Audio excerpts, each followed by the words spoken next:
UNLV-TV talking about the event. Oh my goodness. They caught up with me yesterday, and they were like, "Can you do something in 10 minutes?" And I was like, Sure. "Okay." So.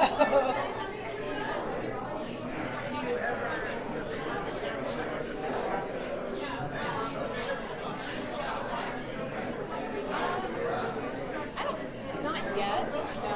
A lot of times people will say that, I think because I look younger, I think some of the students probably think I'm 60. Like, how can this person even talking to us about this gray-haired lady talk to us? I remember when she was about I was going for a job and all the rides where I was going to.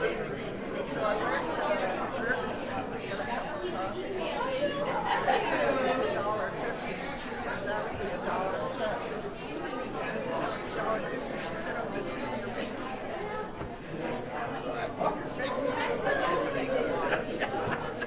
Hello. Hello, everyone. If you'd all take your seats, we're going to go ahead and get started.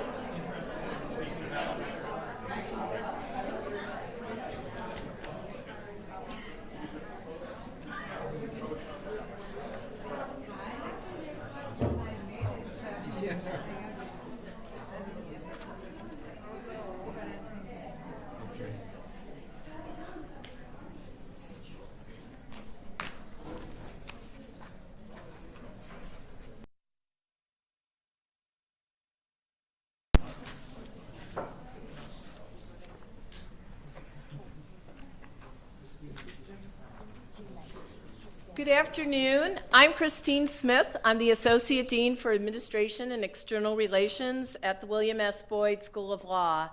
And on behalf of the Exploring Health Disparities in Nevada Symposium Planning Committee, I give you all a warm-hearted welcome. We are so delighted. Never in the early planning stages did we expect that we would have over 100 registrants. So throughout the afternoon, we are going to have over 100 people join us, and this is going to be a great start to an even larger event that we hope to have in September. I'd like to also mention that all of you that are here today are from so many different organizations throughout the state, and it's been a wonderful collaboration both on the planning committee and then to see all of you from all of your different agencies. This is just, I think, a wonderful beginning to continued conversations about all the interesting research you're all doing and the ways that you're serving people throughout the state of Nevada. I'd also like to extend a special welcome to some people we have in our audience.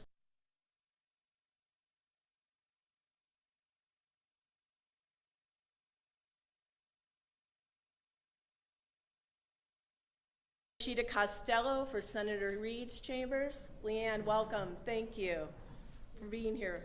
Okay. We could never have organized such a great program without the support of three very important people. And the first of those is UNLV Executive Vice President and Provost John White. John. The Boyd School of Law Dean, Daniel Hamilton, and Dr. James Kenyon, who is the Director of Nevada INBRE and Senior Associate Dean of Research at the University of Nevada School of Medicine. So I'm going to have each of them come up and bid you words of welcome, and Provost White.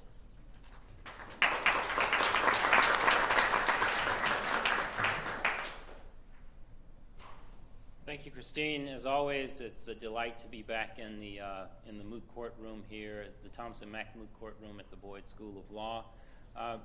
This is a crucially important gathering. Its topic is really quite important to the state. Health disparities are not the kinds of issues that we can ignore.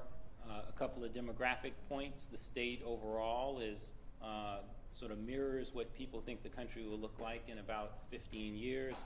In about 50 years. and Las Vegas mirrors what the country is supposed to look like in 15 or 20 years. So these trends highlight the kinds of problems that we can anticipate in other parts of the country if we don't get on top of the health disparities differences. And these are not just the kind of cultural / ethnic differences, they also are generational in a way that is probably much more urgent as the baby boomer population ages and moves into retirement. I think this is important from another really quite crucial perspective. We might think of Nevada 1.0 as having concluded somewhere around 2008, and that Nevada was a place that was always growing and a place that grew extremely rapidly over the last 30 years or so. In that Nevada, we were always trying to build institutions from the ground up. In that Nevada, there was always the promise that if you started to build one, you might be able to finish it. And it might be able to be the kind of institution that the state needed on that particular topic. Certainly within the university system and within particular universities, much of what we did in the last couple of decades was informed by that. We need a program on X. Let's start building it. And maybe at the end of 10 years, we'll have the program that we need. The problem, of course, was that, especially in the last couple of decades, the growth was so fast that we could never really catch up. And then it came to a stop in 2008, long before we had caught up. So in the health field, in the health sector, and certainly as evidenced by the health disparities we're talking about today, those kinds of issues exist, that we never quite got caught up, and then, of course, everything came to a stop. We're in Nevada 2.0 or 3 or 4, whichever version you think is important. The key is that we're in a new version. And the new version of Nevada requires collaboration. The new version of Nevada is not about rapid growth, though we like to see growth coming back and sticking with us. The new version of Nevada is not about saying, I will build this thing from the ground up and it'll work independently and completely, because we'll never really have the promise of that kind of support and funding, and besides, it's wasteful. Nevada 2.0 is a Nevada about working together and collaborating. So within UNLV, there are a half dozen entities collaborating on this particular project, but most importantly, this is a trans-niche project with a collaboration with the School of Medicine and a collaboration with Embray, which itself is collaborative and multi-institutional.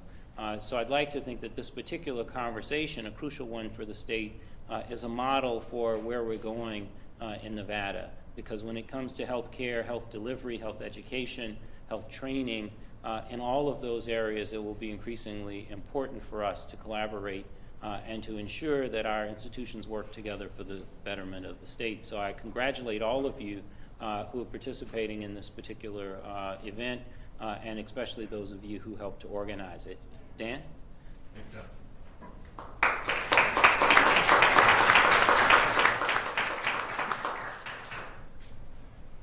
Welcome. It's very good to see you all here today, and we're delighted to be hosting this conference here at the law school. I want to particularly thank Provost White and Vice Provost Carr-Robert for coming here today, and of course to thank Professor Stacy Tavino, Associate Dean Christine Smith, Dr. Melissa Piasecki, I think I got that mostly right, and Dr. Deborah Cools, who have really been the wisdom and the work behind this organization. So a real sincere debt of thanks to them, of course. As John mentioned, the question of health coverage and how to ensure coverage for all Americans is one of the most pressing issues of law and public policy. It's been part of our national conversation, of course, for many years, and will continue to be a center of dispute and discussion, and it goes to the heart of what country we want to be. So it is here in Nevada. How will we ensure, I've only been here for a year, so I get to slip up. Once a year I get to slip up. So how will we ensure that we continue and we improve on providing health coverage for all Nevadans? How will we train our doctors? How will we meet the incredibly pressing needs, particularly those who need medical care most? So this is a complex, vexing issue with lots of moving parts, but as John mentioned, there's only one issue on which I'm certain, which is it is better if we collaborate than if we work in isolation. And that's what this event really symbolizes. Inside this great university with community health sciences and the dental school and the Lindsay Institute and the School of Law and the School of Nursing. And I see Dean Yuhai here today. Welcome. So that's fantastic. And of course, it is wonderful that we are collaborating in what I hope is an ongoing series of collaborations with the University of Nevada School of Medicine. And it has been a wonderful project from the start, and I am really indebted to all those who have worked to make this happen. You know it's a conference run by Associate Dean Christine Smith when the first panel goes from 110 to 214. And then we have questions and answers from 214 to 224. So she runs a beautifully tight ship. We're the beneficiaries of that. So rather than risk her ire, I will get off the stage and hand it over to Dr. Kenyon.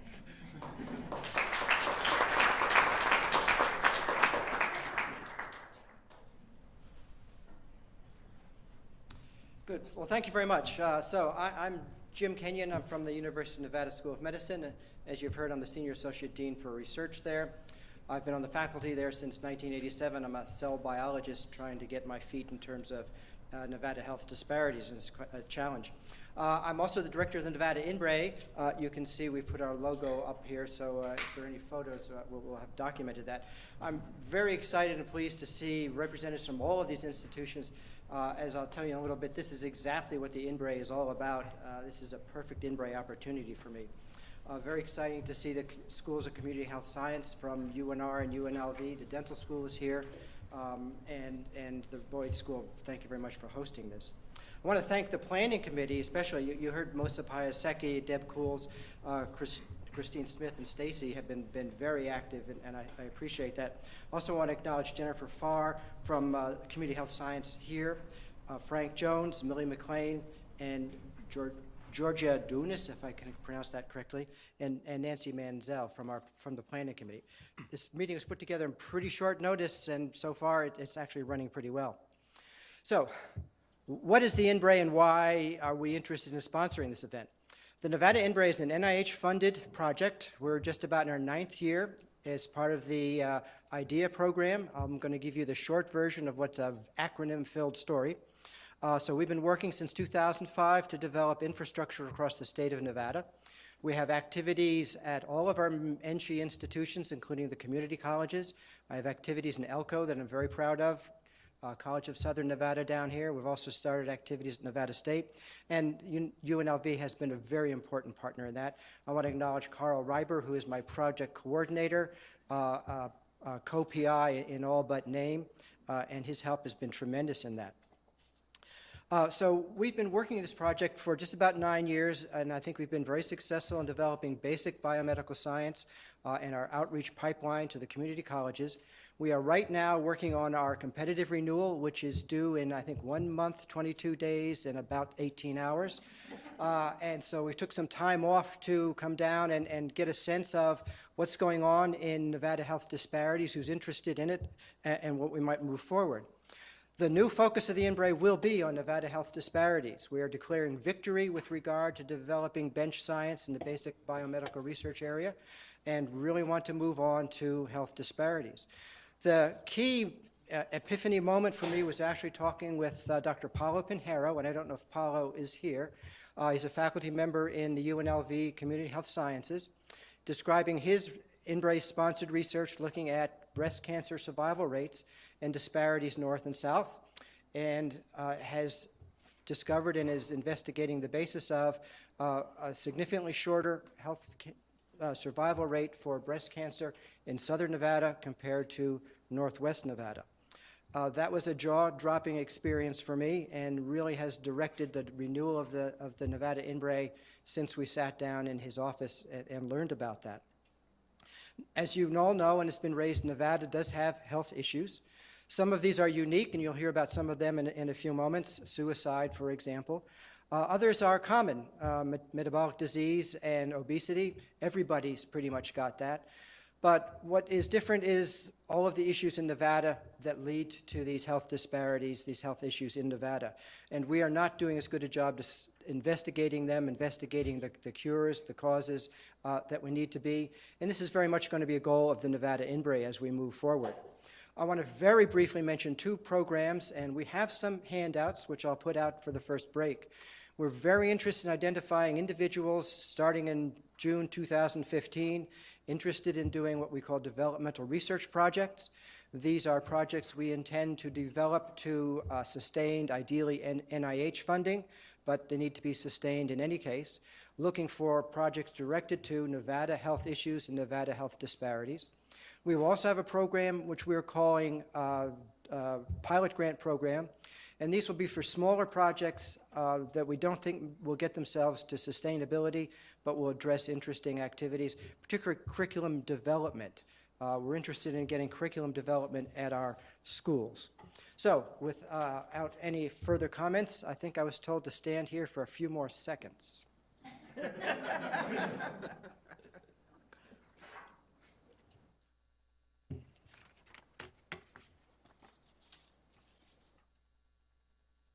Thanks, Jim. Bradley, if you'll step forward. We have a special presentation from Senator Heller. Okay, again, my name is Bradley Sensabaugh. I'm the Southern Nevada healthcare rep for Senator Dean Heller's office. So I get all these horror story calls, and on behalf of everybody who calls our office, thank you for everybody's continued work in the healthcare and what's helping to improve it. And to Dr. Kenyon, I'm presenting a senatorial certificate of recognition for Nevada Embree. Thank you.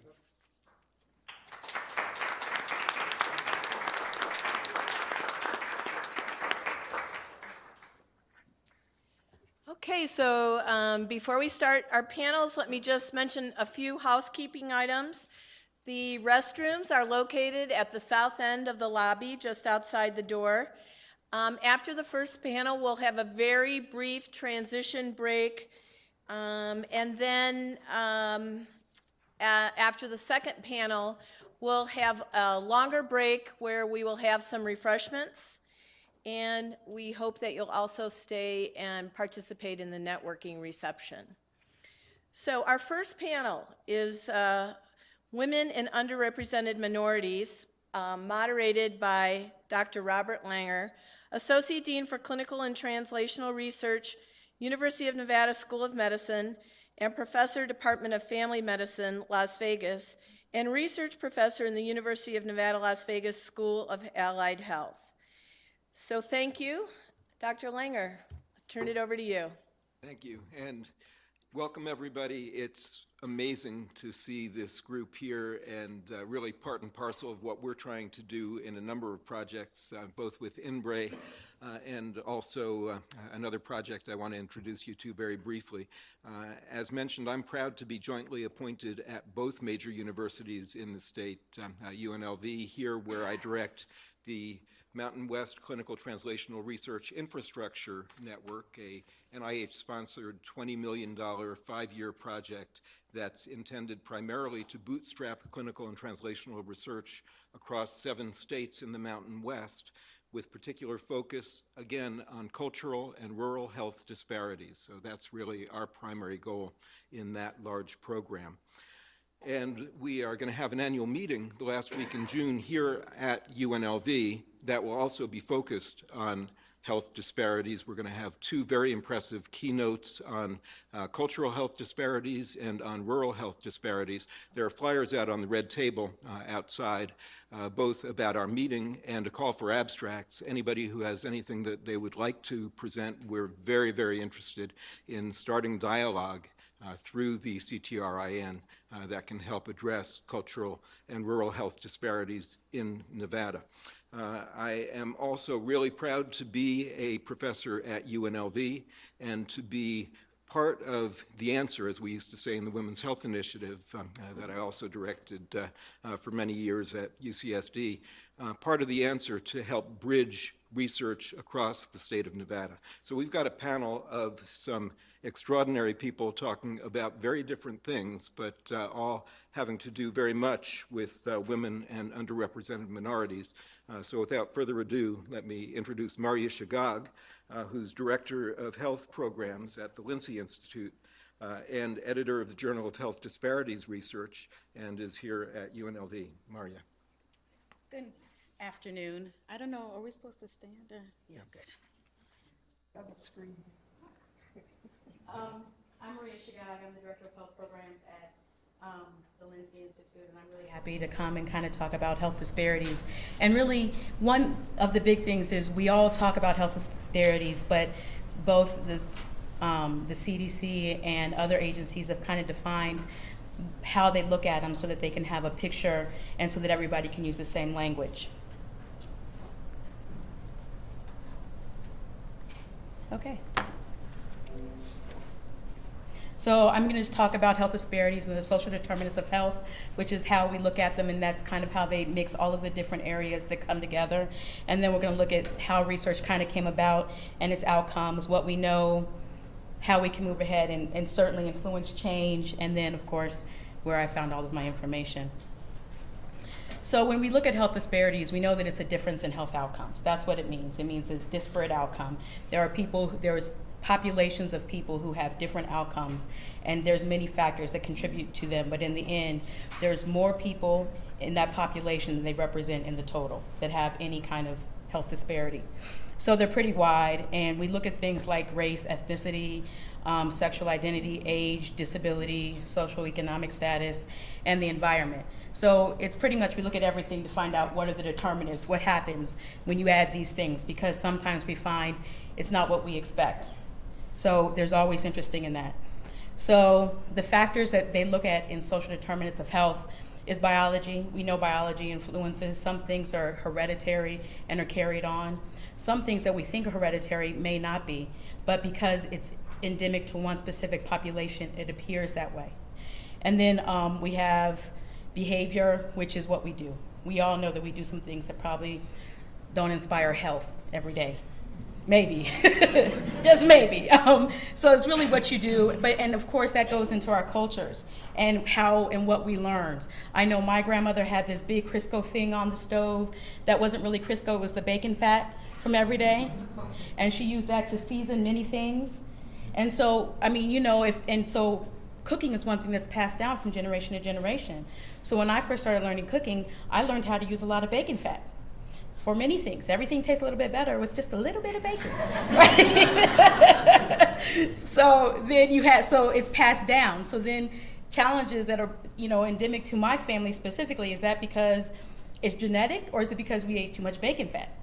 I mean, it's hard to determine these things. You know, and certainly, you know, smoking, or there's just a lot of cultural norms. And one of the things that we often don't think about, but is becoming much more prevalent, is looking at the behaviors regionally. For instance, you know, here in Nevada, everywhere you go, somebody's going to give you a bottle of water because we know dehydration is a big thing. Well, you know, let's say in South Carolina, where it's a lot more humid, they're going to give you some sweet tea, you know, which could just help encourage people to become just a little bit diabetic if you've ever had South Carolina sweet tea. I'm just going to say that. And then we know there's environmental factors. We've seen it in movies. We've seen it. We talk about it here all the time with the sun, and make sure you wear your sunscreen. And also there are the environmental factors like the built environment. And the built environment are those things we built around us, our communities that we live in, how we live in. One of the big things here is like the walls around the communities. Sometimes walls around the communities keep us from being physically active. If we could walk out the back door or the back of our wall and get to a grocery store that's on the other side, maybe we would do it, but because there's no exit out of that way, walking or driving, we end up going around, which may take us 2 or 3 miles. So sometimes those walls that we know we have for different reasons end up being impediments to finding healthy behaviors. So the social factors are pretty much probably the most interesting. And a lot of people spend a lot of time looking at social factors because they're so interesting. We have the social norms. You know, we don't think about it, but the things that dictate what women do, what men do, what we prescribe to, they're not universal. You know, in the United States, sometimes we have a singular idea thinking that how we identify men and women and what they do is universal, but it's not. And so we have those social norms that impact what we do. Or discrimination. You know, we know there's always that discrimination, bias for age, bias for color, bias for tall, short. You know, the house I live in, all the shelves go up to 10 feet. I can't reach them. You know, I feel like there's a building discrimination there. I can't use half my shelves, you know, so we always have those kind of issues. And we know that one of the biggest factors is income. Poverty is the biggest driver probably of a lot of health disparities. And it's not just because people don't have access to opportunity, but it's also because some of the policies that are available, like if you look at WIC, which is Women and Children, it's food provisions for women who are getting ready to have children or have just had children. Well, they get, you know, something like 3 pounds of cheese, lots of cereal, canned. They can't get fresh juice. They have to get the juice that is actually non-refrigerated. Well, if you look at all those things, there are a lot of fructose, a lot of chemical additives and everything else. Well, how does that impact then these children? You know, and I'm sure that many times if the mother had an option of going and buying an orange or something of that sort, it may turn out different. And in some areas they're now letting you use WIC and or food stamps like at the farmer's market. So then it provides the opportunity to get more fresh fruits and vegetables, which, you know, right now the big thing is smoothies, but still sometimes just a fresh fruit is still fresh fruit, and it's probably the best option. There's a reason why it was made that way. So the smoothies are good, but, you know, before smoothies, if you can just get an orange, it's a great thing. And then, of course, access. We talk about access a lot, especially now that the Affordable Care Act has kind of come online. But it's not just access to health care. It's access to like a sidewalk for physical activity. It's an access to a grocery store that carries, you know, equitable food. With the Southern Nevada Strong, we did a study, and we found out that one thing that's considered a grocery store are those gas stations, because they carry, you know, that one, I always call it the little wax apple. You know, they have like 2 wax apples in there because they carry fresh fruit and maybe milk. They're considered grocery stores. And the ones that you see that they say they accept WIC or they accept food stamps, then that's that community's access to fresh fruits and vegetables, is that one little apple and that, you know, one little orange. So sometimes access is not as simple as just finding a doctor, but it's really access to walking safe paths or to getting foods, you know, vegetables that have nutrient-rich foods. So we have that as well. And we know that they all impact the outcomes. If you can't get a lot of fresh fruits and vegetables, you don't get a lot of different foods, then you also can have many, many different issues and challenges, including diabetes or just IBS, which is irritable bowel syndrome, or other things if you're getting no roughage per se. So the assumptions, when we start looking at how disease was not discovered, but how research first began, you know, if we say way back in the day, the way that it began was they said, okay, it looks the same in everyone. And unfortunately, most of the scientists at that time were men. So they looked at diseases as they looked like in men.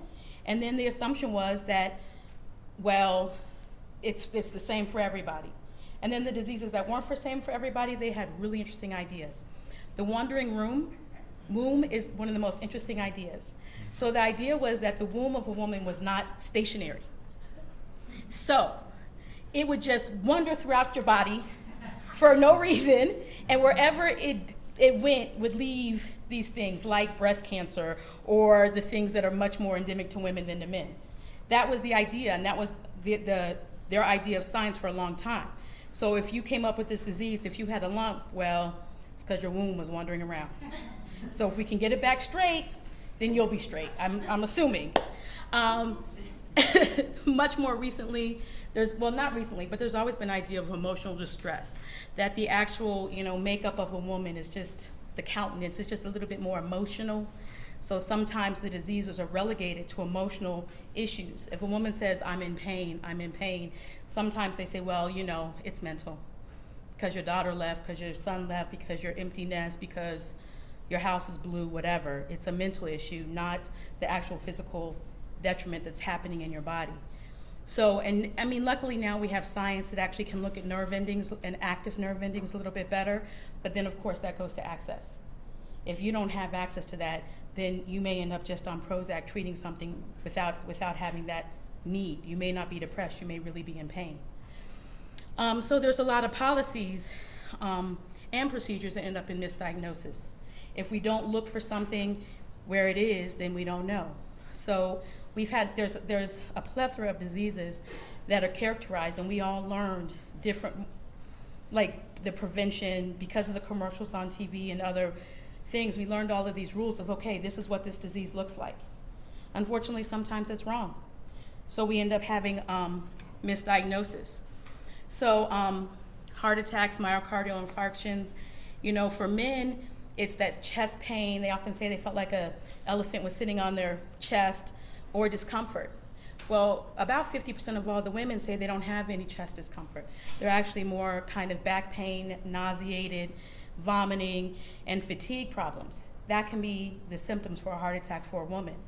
I know that I learned, you know, it was supposed to be the shooting pain down your left arm.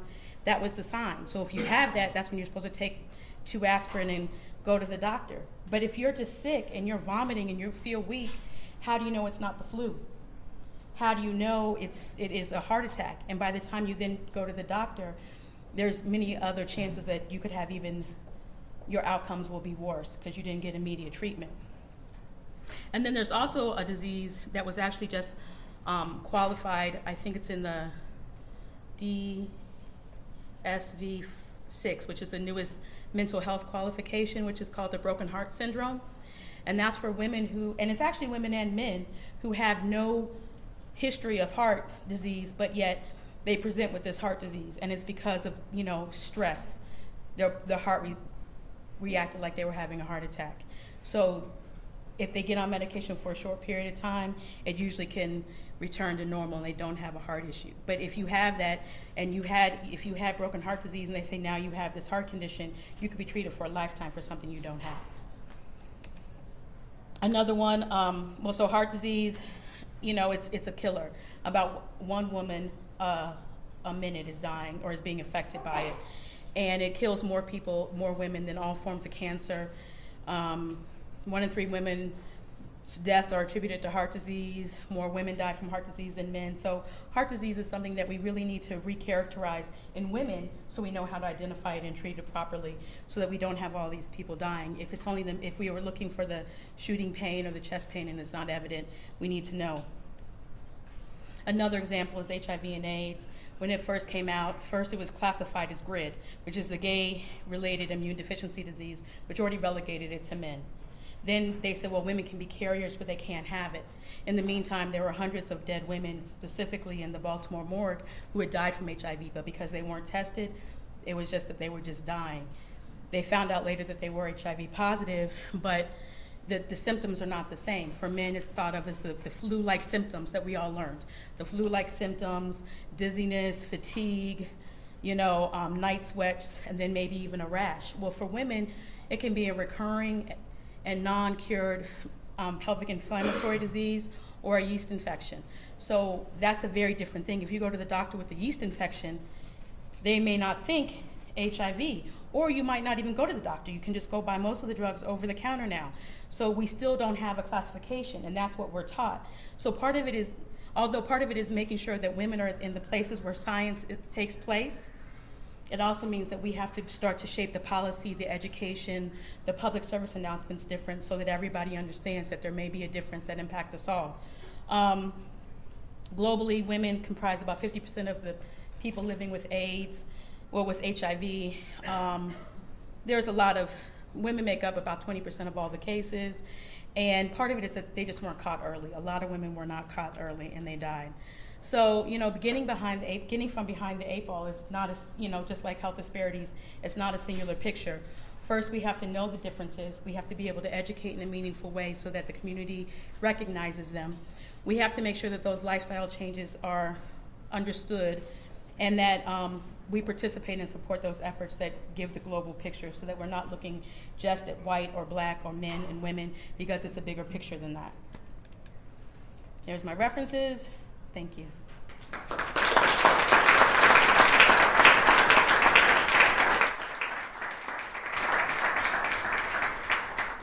Thanks, Maria. Just for information, we're going to hold questions until the end of the panel.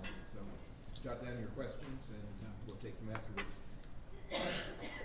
It's now my pleasure to introduce somebody from the other side of the street, Dr. Benny Vanderloo, who's associate professor in the Department of Obstetrics and Gynecology and the chair of that department at University of Nevada School of Medicine.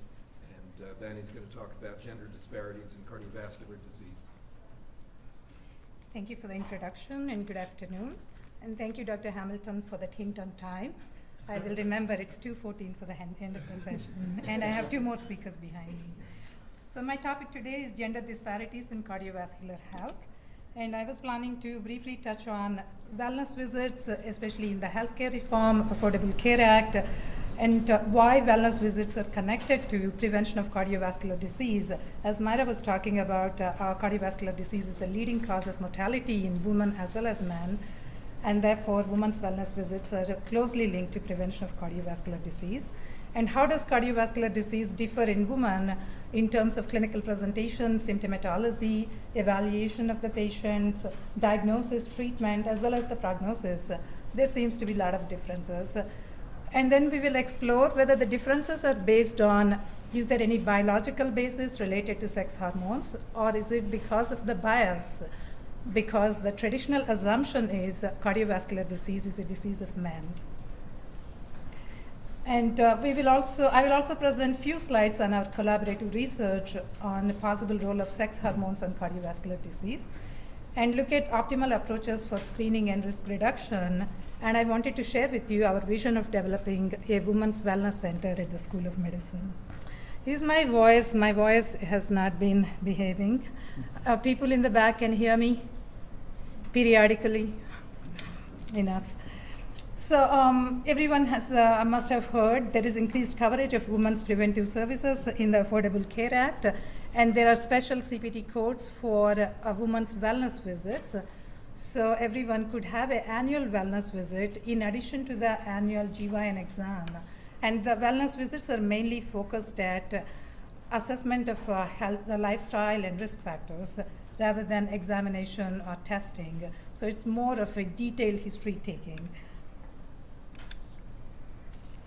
So Myra mentioned the cardiovascular disease as the #1 cause of mortality in women. It's not only the #1 cause of the mortality, but it also accounts for a great proportion of deaths, in that the deaths from cardiovascular disease outnumber the combined deaths of the next 3 causes of mortality in women. And about 400,000 women die in a year from CVD, and that accounts to about 1 death a minute. And in year 2009, 1 in 30 deaths in women were due to breast cancer, and 1 in 3 deaths were due to cardiovascular disease. But I'm sure we all feel the impact of breast cancer prevention or breast cancer awareness much more than cardiovascular disease awareness in women.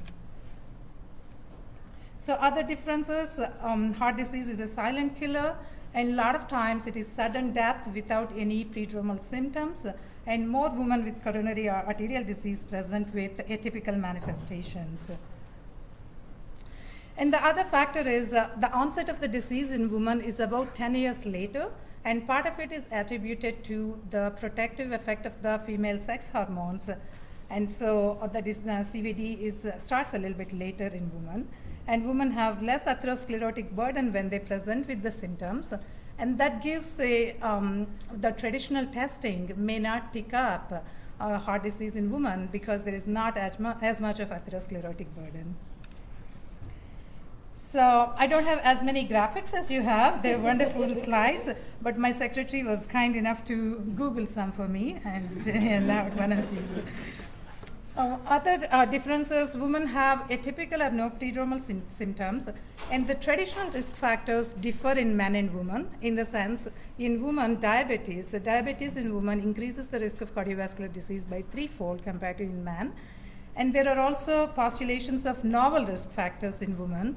One of them, probably a lot of you might have heard of, abdominal obesity, or measurement of the hip-waist ratio as an indicator of abdominal obesity as a risk factor for CVD, as well as metabolic syndrome, polycystic ovarian syndrome, and elevated C-reactive protein. These are some of the non-traditional risk factors that seem to be more precise for cardiovascular disease risk in women. As far as the testing, some of the traditional testing is not as applicable. Stress electrocardiography may be less useful in women. And the functional capacity seems to correlate. If there is decrease in the functional capacity, that does correlate to decrease in the outcomes, poor outcomes. And stress echocardiography and SPECT imaging may also be good options in women. And women with stable angina were less likely to undergo exercise EKG testing by 20%, and less likely to undergo coronary angiography by 40%.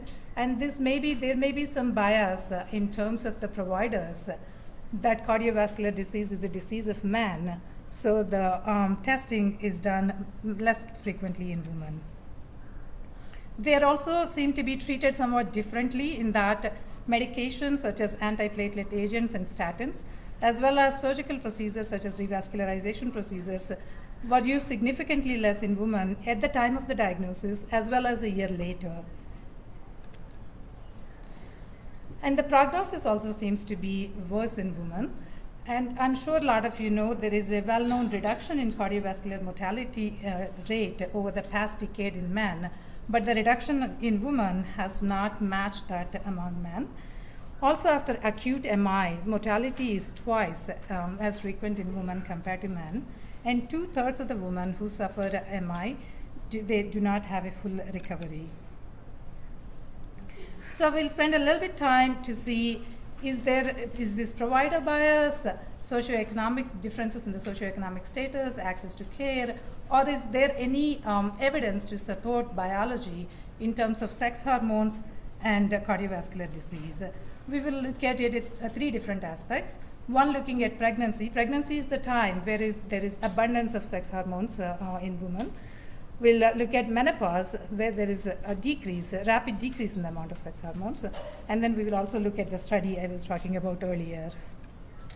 So pregnancy seems to be a good stress test to predict someone's risk of cardiovascular disease, because during pregnancy there is increase in the metabolism, there is heightened cardiovascular stress, and if a woman develops symptoms at the time during pregnancy, it seems to be a predictor of cardiovascular disease.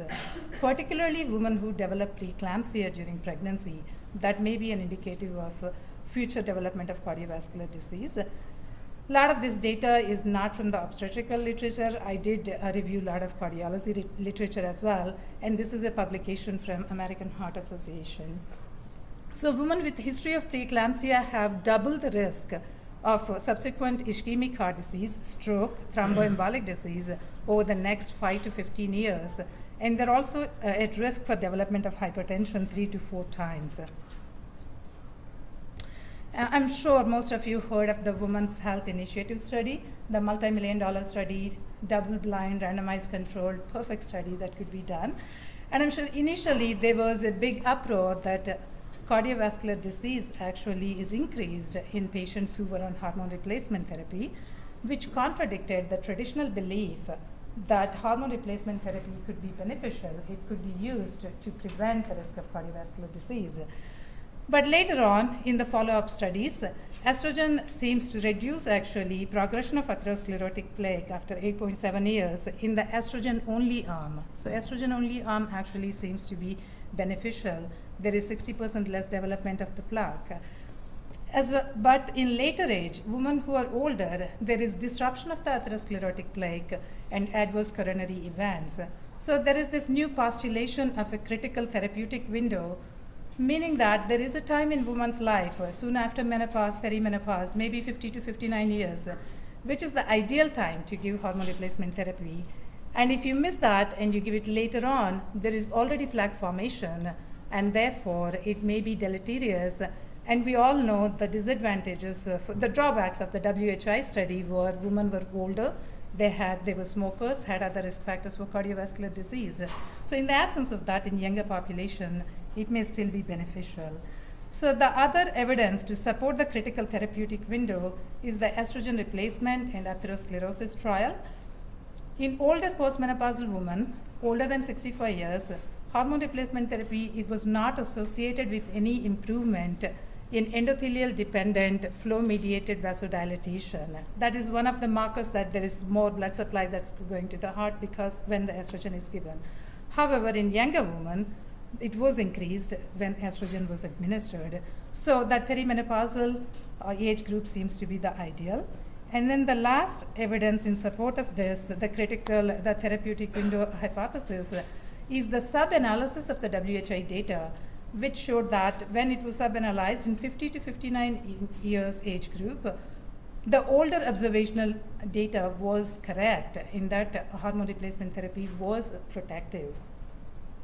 So hormone replacement therapy is not contraindicated in women with hypertension, well-controlled hypertension, and in some cases it may even reduce blood pressure. So to summarize, hormone replacement therapy and coronary arterial disease, hormonal therapy may reduce coronary arterial disease risk when initiated in younger and more recently postmenopausal women.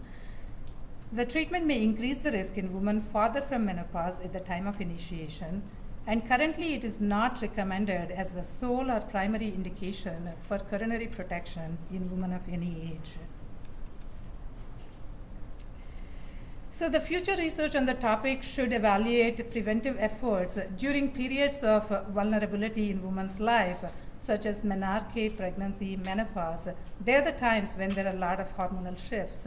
So to identify women who are at risk in this time and to determine the effectiveness of preventive interventions during these critical times, and that is one of the areas of my interest in research, is to identify menopausal women who are at risk for cardiovascular disease and look at preventive interventions, lifestyle changes, and how it affects CVD outcomes. Few slides on the study. I participated with the group of Swedish investigators. Sex hormones and cardiovascular risk in men and women. It's the Skaraborg project from University of Gothenburg. Dr. Langer was a long-time collaborator on this project. I only joined during the 4th publication on this.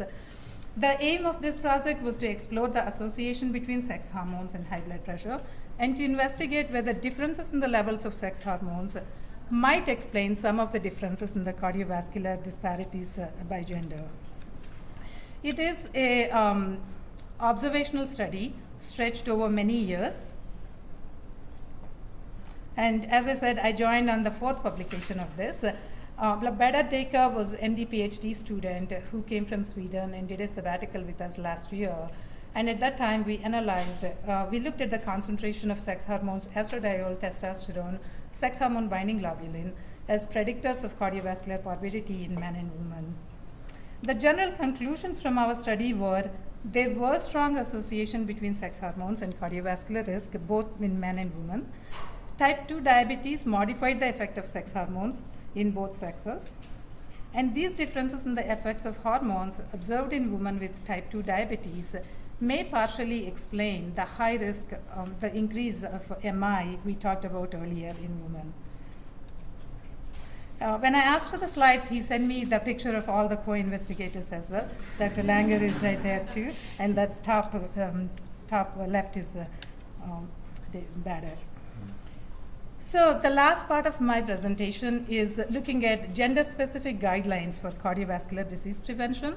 American Heart Association way back in 1999 for the first time released the gender-specific cardiovascular disease prevention guidelines.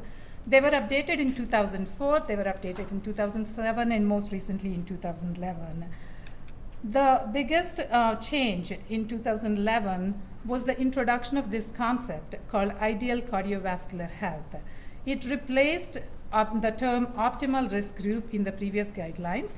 So to be in the ideal cardiovascular health, you not only need to not have the clinical evidence of cardiovascular disease, but you also should be adherent to healthy lifestyles, which includes not smoking, ideal BMI, exercise, and nutritious diet.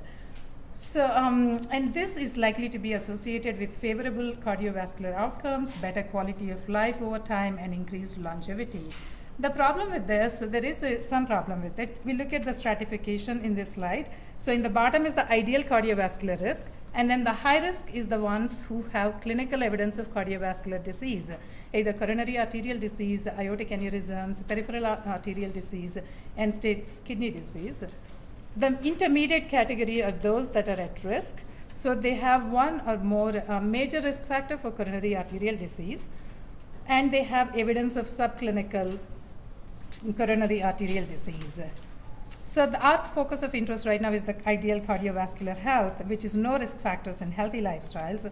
The problem is the proportion of women in the general population who belong to that category is pretty small. Only less than 10% of the population here would belong to the ideal cardiovascular health category.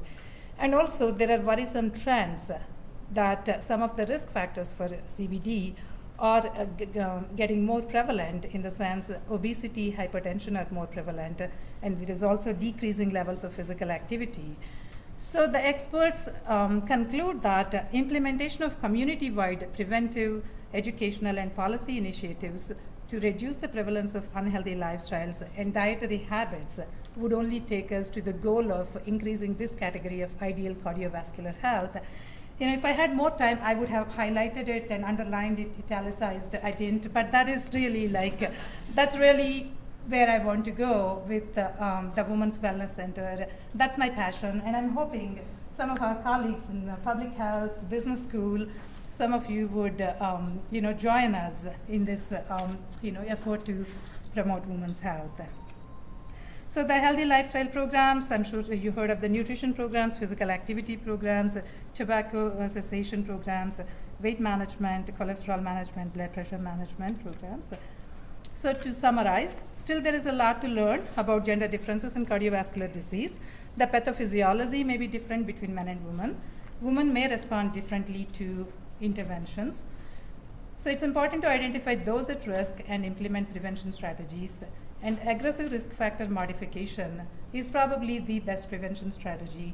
And hopefully I will have stimulated some interest in research in this area. Thank you for your attention.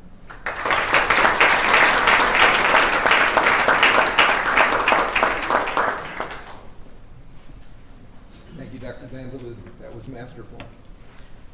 It's now my pleasure to introduce Nancy Menzel, Associate Professor from the School of Nursing at UNLV, who will talk about occupational health disparities in Latino construction workers.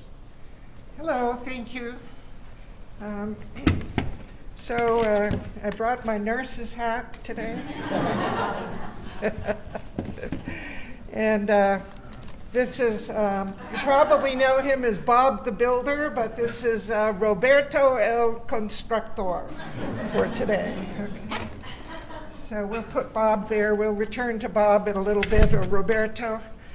Okay, so you probably know that construction is an extremely dangerous occupation for anyone, but it's more dangerous for Latinos or Hispanics. The Department of Labor, OSHA, refers to them as Hispanics. From my research here in Southern Nevada, the preferred term is Latino, so I may use them interchangeably.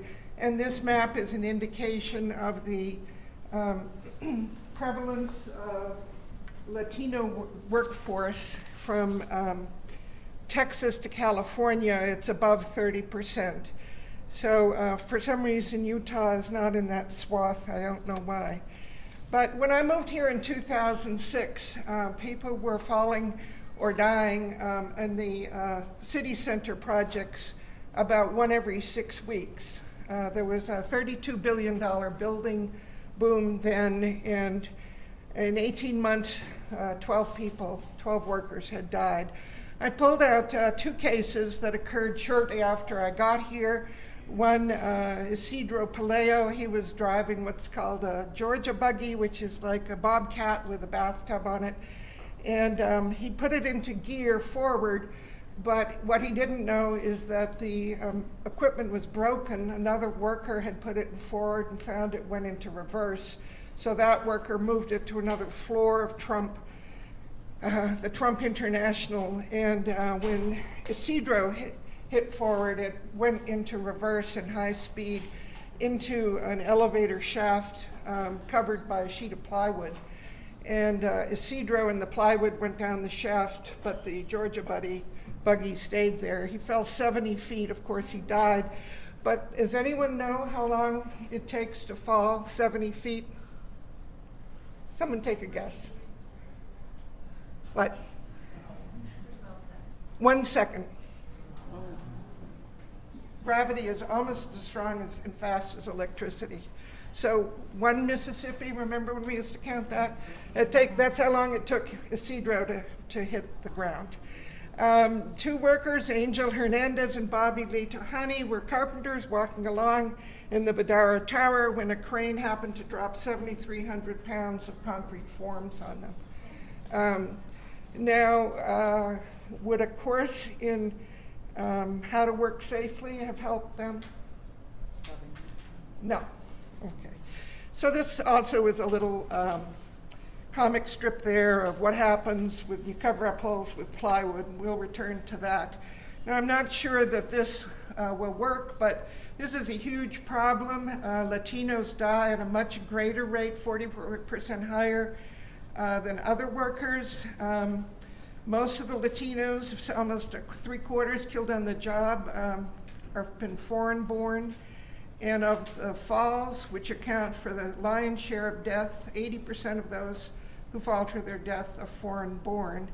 And once they're injured, their injuries are likely to be more serious. So we'll see whether this has any sound. I didn't try it out here. Do we know if we have sound? No. Okay. Sound, mute. Okay, well, unmute, okay. It doesn't matter, he's speaking in Spanish and there are subtitles. So here's just sort of an overview of a fall, and here's a worker explaining. This is the type of work environment they're in. So the scaffold collapsed, high rise under construction, a lot of screaming.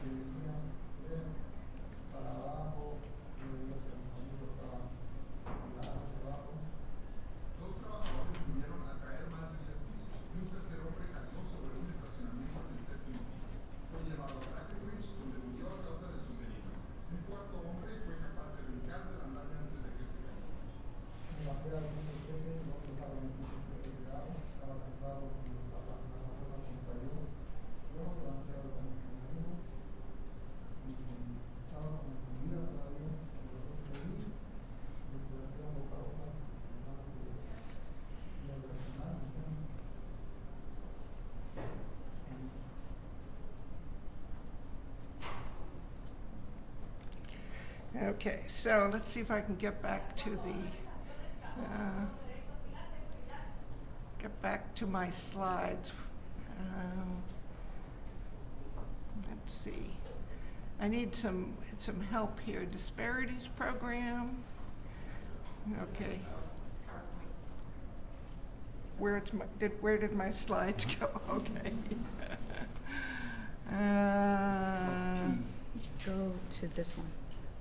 That one. Okay, there, thank you. Mhm. Okay. So that little clip, it shows what are the types of problems. Now, when I first came here, I looked at some of the statistics. Because I can't find out the actual number of Latino workers in the workforce, I really can't compute incidence rates. But I could look at the proportions of injuries. So these are the serious injuries. These are require more than first aid or result in lost time, and they're notoriously underreported. And in many of these accidents, they don't report the ethnicity or race. But if you look, in 2003, 45% of the accidents occurred to Latinos, 42%, 39, 51. So this is higher than the 30% proportion in the workforce. Now, I refreshed this the other day, and the red bars indicate Latino or Hispanic injuries, and again, except for 2011, the disparity persisted. And I have the raw data down here in table form if anyone wants on the break to come look at it. So besides being injured and killed, they have a much greater chance of having a permanent impairment. They have 15 times longer disability, and they have a much decreased likelihood of receiving workers' compensation. Now remember, the name of that is workers' compensation, not employers' compensation. But here in Nevada, we've twisted things around. So again, falls, the most common accident. The speed or the height of the fall is not injurious. It's how fast you hit something that doesn't move like concrete. So here's Lois Lane, and we all expect Superman to come swooping in and grabbing her, but if he comes swooping in and just stops her like this, she's going to flatten out like a pancake. But they always show that in the cartoons, that he sweeps away. He'd actually have to lower her down to slow her fall. So I have to skip a little bit. So we both agree that if a Latino and a non-Hispanic white fall, they'll have the same result. So that's not where the disparity is. The disparity is in the risk of fall. So what makes Roberto more likely to fall? So that's the kind of thing we're going to look at here. Okay, so here we have some of the factors that have been in the literature and some that I determined from my own research here. There's something called a danger differential, where a lot of supervisors know that Latinos will take some risks that a non-Hispanic white person may not, for numerous reasons. They're not used to speaking up and questioning authority. They're very fearful of losing their jobs. So on a windy day, when a non-Hispanic white might refuse to go out on a beam because fear of being blown off, a Latino person might do that. And since the supervisors are under time pressure, they may put someone at risk. They're fearful about their immigration status. Again, I mentioned there's some cultural issues. They have no understanding of or access to the workers' comp system, particularly here in Nevada. They don't understand the US healthcare system. They have a lot of communication and language problems, low literacy even in their own countries, and very low health literacy. So what are the solutions? Well, we need to protect vulnerable populations, and they need to be upstream interventions. I put this case here so that you could see it's not a Latino person, but this was a steel worker, and he was walking along, I've forgotten which building he was in. He stepped in a hole and fell to his death. And when OSHA met with SME steel contractors, SME was able to say that Mr. Billingsley was entirely at fault for his injuries because he fell through the hole, even though the hole was not guarded and there was no safety system underneath it. And OSHA agreed and took away all the fines. So much for that. So there's three ways we have to intervene. We have to intervene aimed at the employers. The employers have to be held responsible for providing a safe and healthful workforce. That is in the OSH Act. We have very poor enforcement of that here in Las Vegas. I just looked up Perini Construction. It's a $5.1 billion international company, and their stock has been nothing but on a rocket ship since they've been out here. And you know, they view these little fines as sort of mosquitoes, and you can usually bargain them away. There's a way of bargaining through Nevada OSHA. But there is a way of trying to prevent injuries before they happen called prevention through design. And I've been working a little bit with the construction management program in civil engineering about trying to get this more in practice. So I just read in the paper they're going to put 5,000 new homes in North Las Vegas, a new housing development. And so those will be 5,000 roofs that will be built at elevation. You can die from a fall of 10 feet. I think Kenny Gwynn fell off his roof, right? Broke his neck. So if you build all those roofs on the ground and use a crane to hoist them, you've just cut the risk. So there's many ways of doing that to reduce the risk, the exposure to the worker. Employers must be sanctioned for hiring undocumented workers because the foreign-born are at great risk. I don't think it's fair to hire someone in order to wind up killing them. So, and the supervisor training is needed in cultural competence. They need to understand that the Latino worker is not going to speak up at the same rate that an American worker will be, and they need to be encouraged to bring up their questions. So we have a state plan, OSHA. It's not federal here in Nevada. Half the states are state plans. Of course, Nevada is going to do its own. So the U.S. Department of Labor called it incompetent and ineffective. And so after it got rebuked, the state legislature said, well, we have to do something about this. I know, we'll pass a law that makes the worker responsible for paying out of their own pocket to take a course in safety in order to be given a card. So it costs the legislature nothing, costs employers nothing. And so now these poor workers have to go take courses and have a card.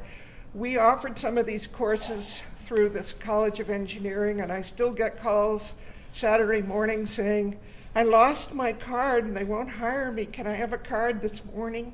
I'm like, no, I don't have the cards. And we need to revise the workers' compensation procedures. Okay, so the Nevada law states that it's extended to those aliens and minors, whether lawfully or unlawfully employed. But how does an alien file a claim without a Social Security number? So I've copied some of their forms here. So Social Security number is needed to report an accident and to report the initial treatment. So I met with the people in workers' comp here in Southern Nevada, and I said, well, these people who are undocumented don't have Social Security numbers. And they basically said that was not their problem, that their system depends on having a valid Social Security number. So although the law says they can get comp, the system is set up so that they can't get comp. So that has to change. I just told people to call workers' comp because they're allowed coverage. Some of the workers told me that their employers would say, you know, here's $1,000, go back to Mexico, or if you report this, I'm turning you in to immigration. So there's a lot of pressure on them not to report. We need a worker center in Southern Nevada. These are places where immigrant workers can gather and learn about social justice, workers' comp, get English as a second language. I think there was one in Reno, but the fellow who ran it had a heart attack and then it never ran again. He died, actually. The workers and the family both need education about their rights under OSHA and workers' comp because they don't understand it. They don't understand the U.S. healthcare system. They would sometimes seek treatment from folk healers rather than the mainstream education. And caregivers, we need to be more culturally sensitive, and we need to be able to correctly identify the cause of injury. I have read studies that have looked at workers' comp records, emergency room records, OSHA logs, and found that about 40% of on-the-job injuries are paid for by other insurance programs. So Medicaid, Medicare, private insurance, or the individual themselves. 40%, that's nearly half the cases of people who are injured on the job do not get coverage under workers' comp for various reasons. And we as providers are not doing them any favors because in addition to getting coverage treatment, they also are entitled to wage replacement. So unless we really question them and find out whether this is indeed a work-related injury and help them get workers' comp, we're not doing them any favors. And because they take 15 times longer to recover, case management is extremely important. So that's all I have on that. Thank you. I'll come around and get mine. So we need to take some action to keep Roberto from falling. Thank you, Nancy. It's now my pleasure to introduce for the final talk of this session Jennifer Farr, who's Assistant Professor of Public Health in the School of Community Health Sciences here at UNLV, to talk about another surprising and relatively unique Las Vegas, Southern Nevada problem, pedestrian injury. Thank you, Dr. Langer. It's a pleasure to be here today and to be part of this event.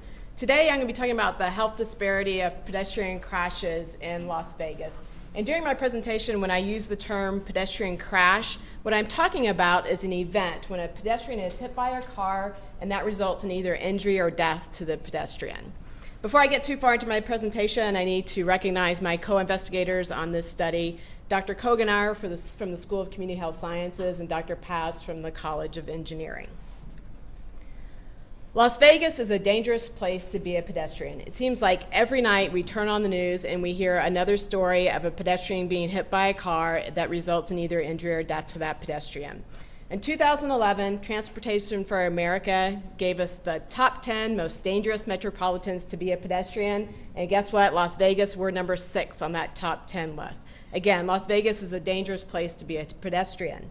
So my co-investigators and I wanted to further understand this phenomenon of pedestrian crashes in our valley.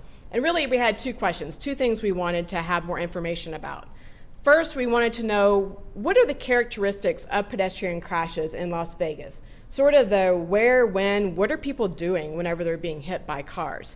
And second, we wanted to know if there were certain urban census tract variables that could help us to predict the number of pedestrian crashes that would happen within different census tracts.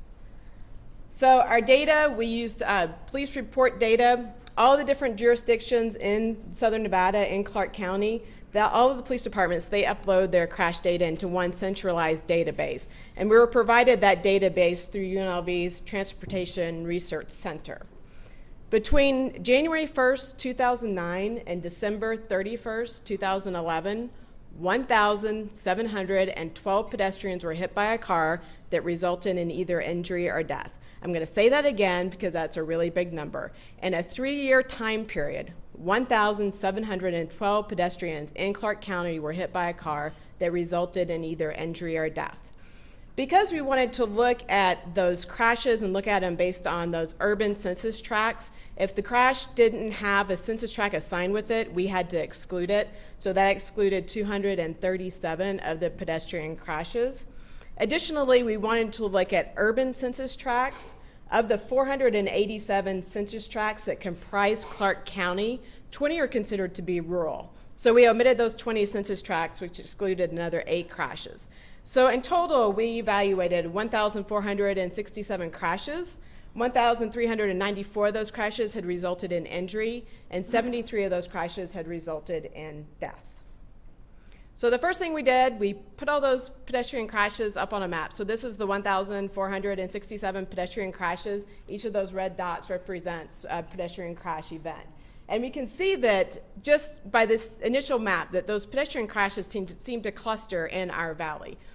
There's the main road kind of going up through the middle of the map, that's the 15. There's another road that kind of intersects going diagonally across the map, that would be the 95. And we see a lot of those pedestrian crashes kind of clustering around the 15 and the 95. In fact, there's one place where there's so many of those little red dots piled up on top of each other, it just kind of becomes a red blob on that map. So for our data analysis, we use SPSS as our statistical package. For those characteristics of pedestrian crashes, we looked at both frequencies and rates. Then we used chi-square testing because we wanted to see is there a significant difference in those pedestrian crash characteristics when we compare injury to death. So we wanted to see if there's a difference between those.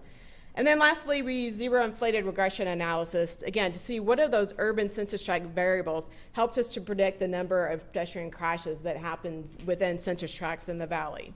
We use zero inflated regression for a couple of reasons. One, the data we have was count data, and two, 28% of the census tracts had 0 pedestrian crashes, so we had an excessive number of zeros, so that would warrant using a zero inflated regression analysis. For this analysis, the dependent variable was the number of pedestrian crashes that happened within census tracts. Our independent variables were median household income, percent Hispanic, percent Black, percent white within those census tract, median age, census tract acreage, and then population density, which population density was looking at the number of people who live in the census tract divided by the size of the census tract or the acreage of the census tract. So first we'll just go through some of those characteristics of pedestrian crashes. Some of these characteristics were sort of surprised by as investigators. We expected to see sort of the opposite. One being the time of the day when pedestrian crashes occur. The majority of pedestrian crashes occur during the daytime, 57%. We hypothesized that the majority of pedestrian crashes would happen at nighttime, so we're surprised by that finding.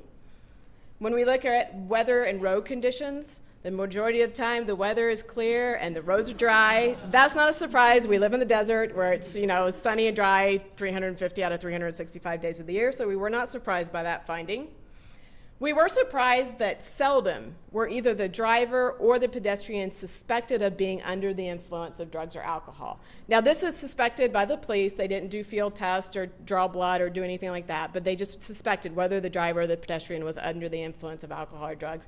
3% of the time, they suspected that. We were surprised by that finding. We thought that would be much higher.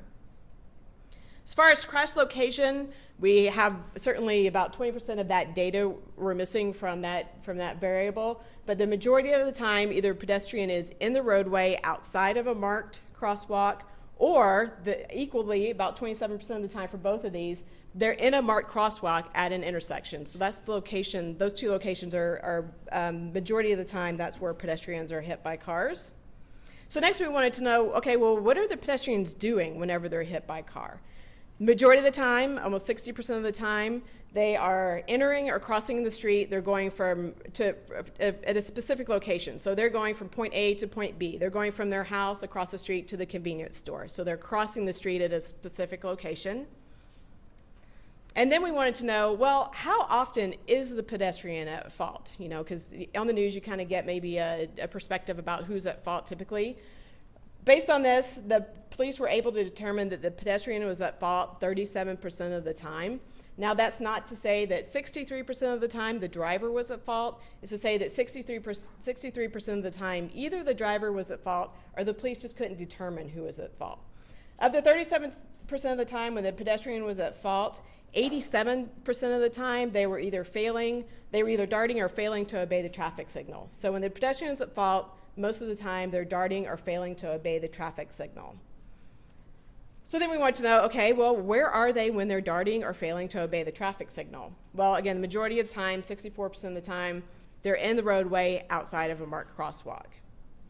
So that kind of gives us some of just those characteristics of pedestrian crashes within the valley. So next we did the chi-square testing, again, because we wanted to see if there's a significant difference in those characteristics when we compare injury versus fatal pedestrian crashes.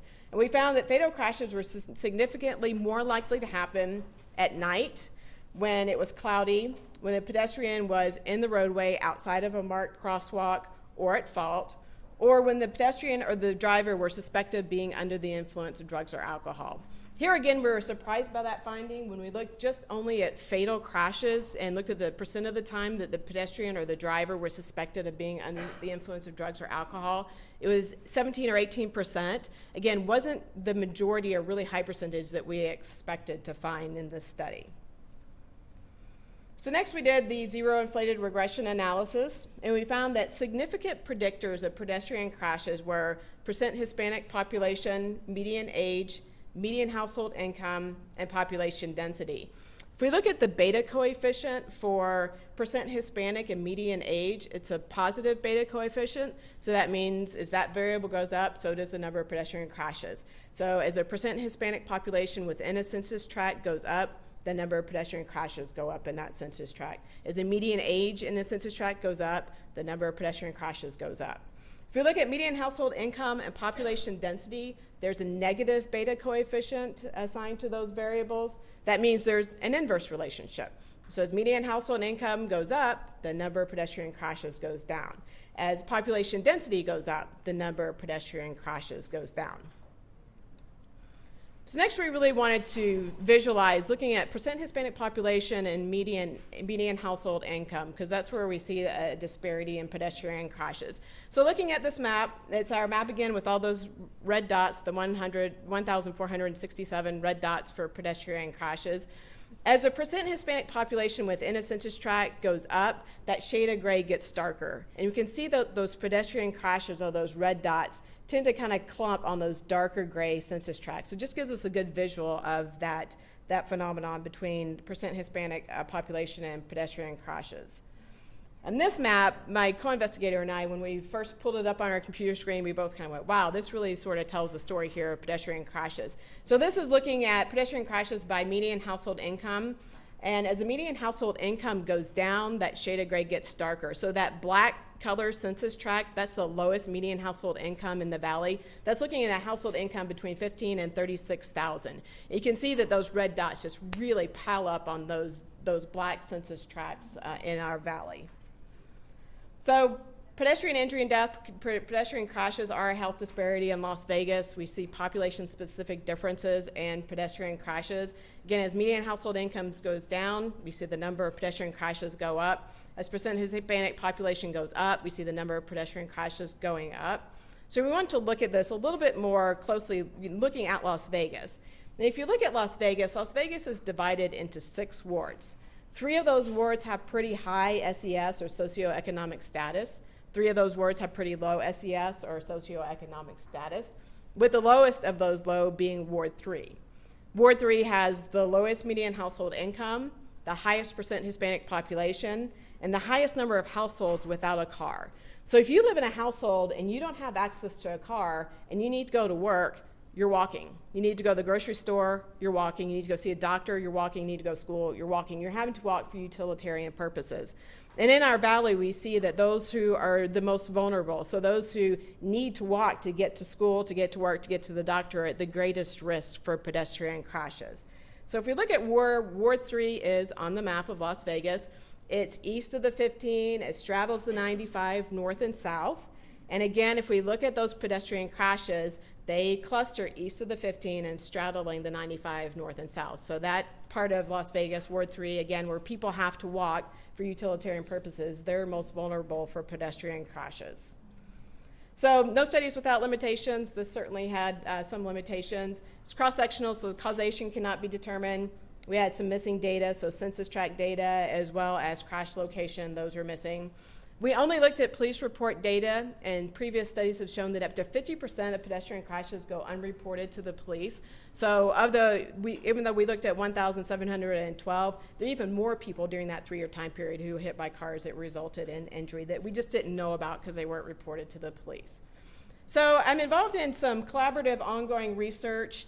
I've been working with Dr. Cools is here from the School of Medicine. We're trying to develop some further research studies, again, to better understand this phenomenon of pedestrian crashes, especially crashes that impact our vulnerable populations in the city. So we're looking at a case control study to better understand pedestrian behaviors, as well as doing some more GIS mapping to look at severity versus frequency of crashes, as well as some of those environmental characteristics of pedestrian crashes.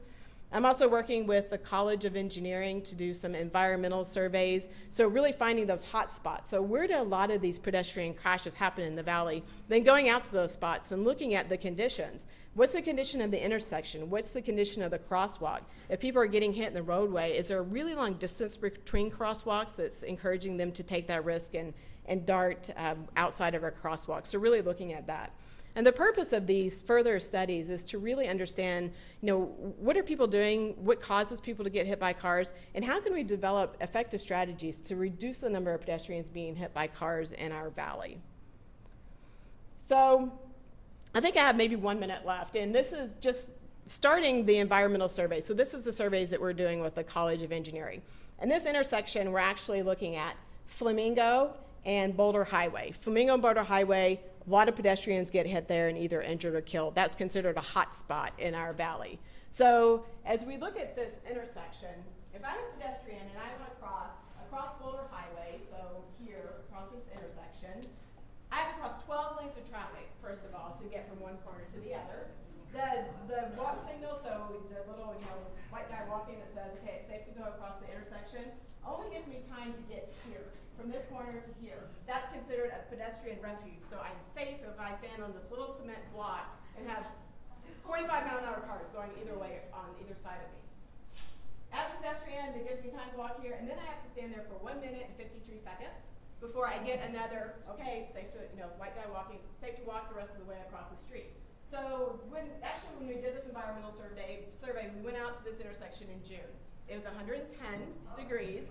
Not many pedestrians are willing to walk halfway and then stop and wait for 1 minute and 53 seconds and then continue walking across the street. So by doing these sort of environmental surveys, we can maybe identify some really easy, low cost or no cost solutions to pedestrian injuries. If people were given enough time to get all the way across the street in one go, they may be more likely to not dart or take chances trying to get across that intersection and get across the intersection safely. Thank you.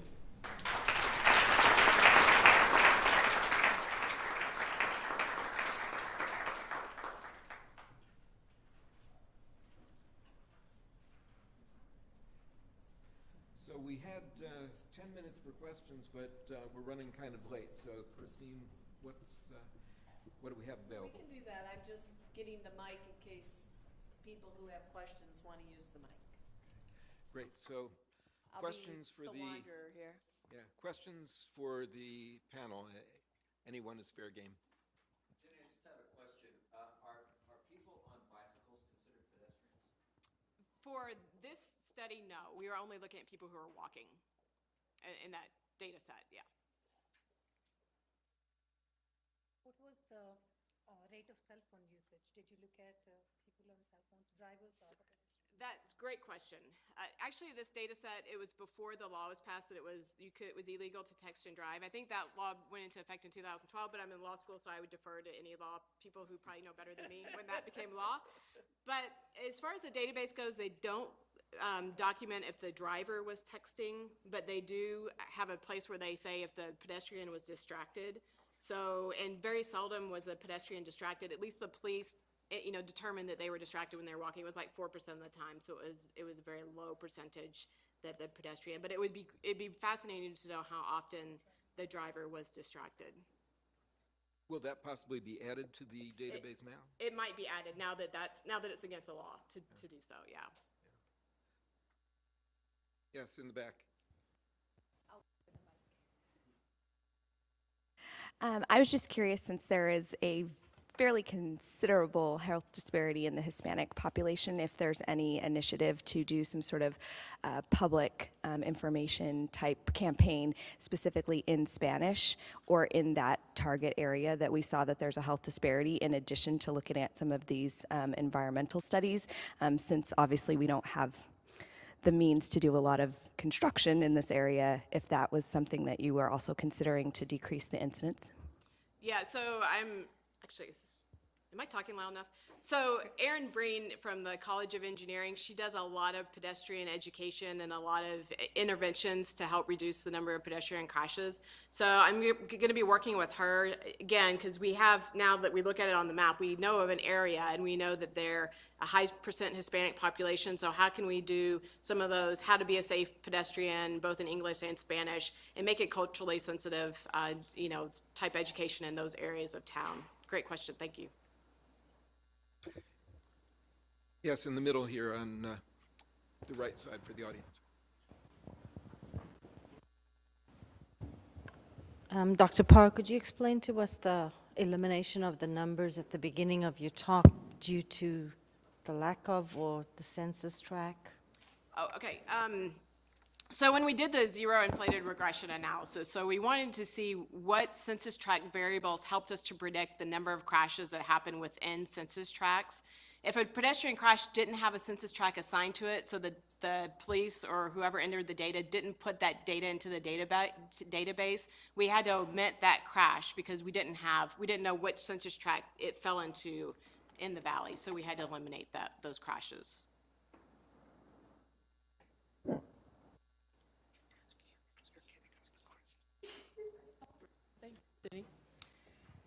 I think one of the things that helps get responses to these disparities are how much does it cost society, so to speak?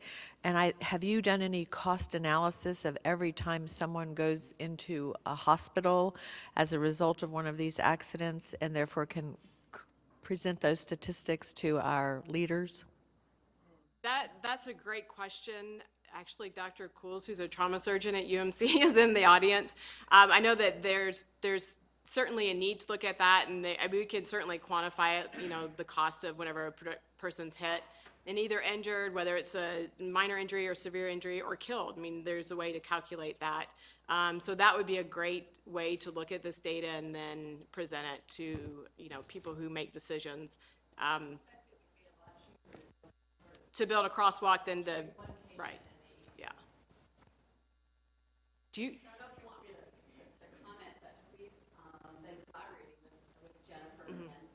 So in addition to mapping where pedestrian crashes occur, we've looked at it differently, where serious injuries occur, because there may be a difference in those. And so we've looked at both the cost of care for serious injuries, deaths, the probability of deaths. We've looked at that by gender and ethnicity.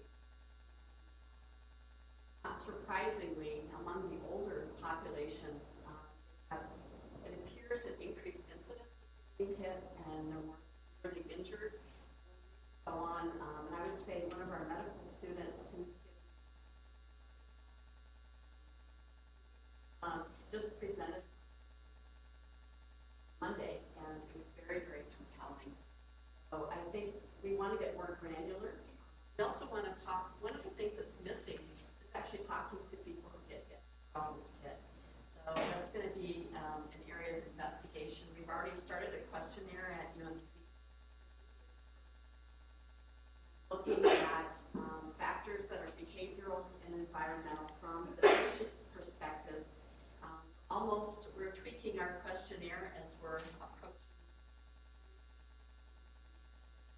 consent and so forth. Then we will translate it into Spanish. Capture.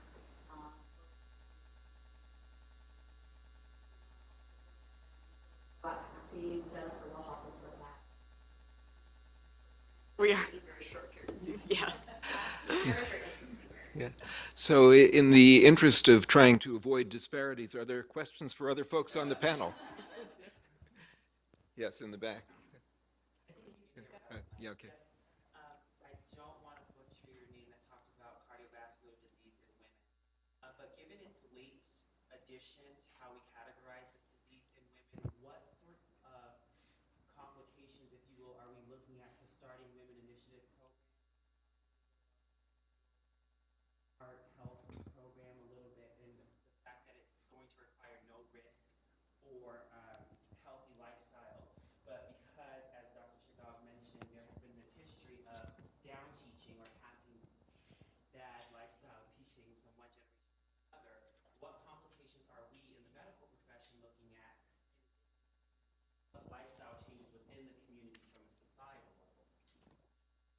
Great question. I just had a meeting with Jennifer Farr, and we were talking about few things like increasing physical activity, group education, within the clinic setting, within the office setting. Are there any interventions we could offer to the patients?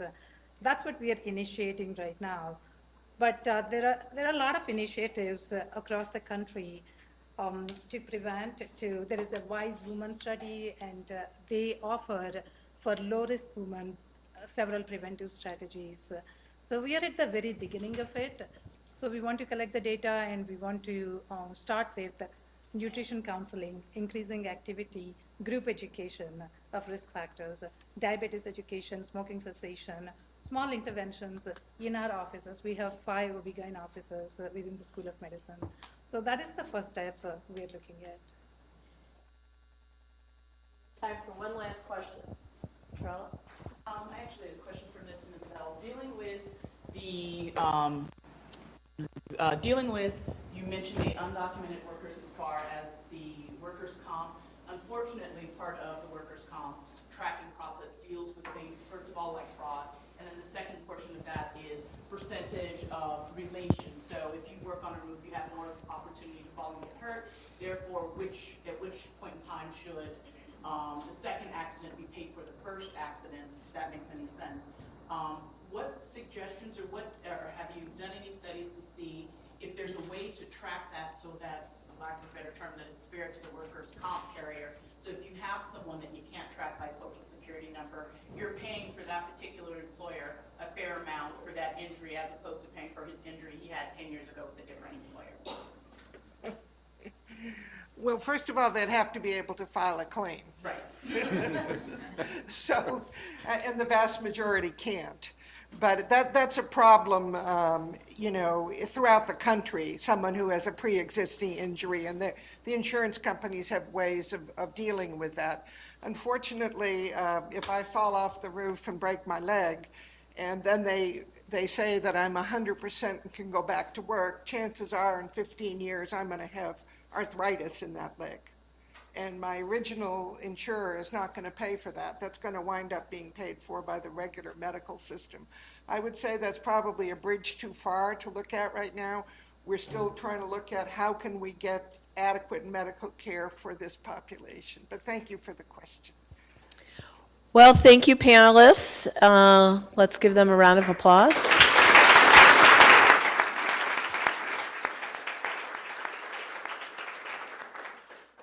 So stand up and stretch for a few minutes while we transition into the next panel. That panel will be moderated by Dr. Melissa Piasecki, who is the Senior Associate Dean for Academic Affairs at the University of Nevada School of Medicine. And we'll start promptly in 5 minutes.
to ask everyone to take their seat, please. Tough time. I kind of forgot one of the things that.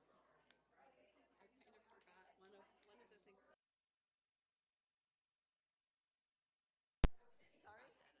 Are we supposed to? No, we don't wear. Can we wear these? I think if you want to, I know The I'm gonna microphone just on there wear. is Yeah, working? It Okay. sounds like it is. I have a loud voice anyway, so. I noticed. Yeah, I heard you project. Kind of hard to hear yourself. It picked you up, yeah. I heard it. I'd like to ask everyone to take their seats, please. Thank you.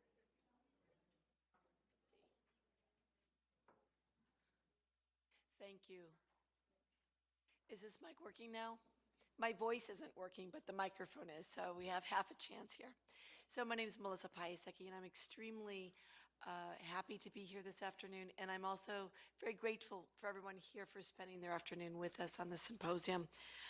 My panel, or the panel that I'm moderating, is with regards to mental health, and what I'd like to do is introduce all the speakers at once while I still have a whisper of a voice, and then they will each go in turn. The first introduction is for Fatma Maroof, who is the co-director of the Immigration Clinic and an associate professor at the Boyd School of Law here at University of Nevada, Las Vegas. The next speaker will be Dr. Kate Martin, who is an assistant professor of family medicine at University of Nevada School of Medicine, and she is on our Las Vegas Family Medicine Department. The third speaker will be Dr. Deborah Cools, who, as you heard earlier, is a trauma surgeon. She's a professor of surgery and also is an associate dean for academic affairs at University of Nevada School of Medicine in Las Vegas. Pardon me.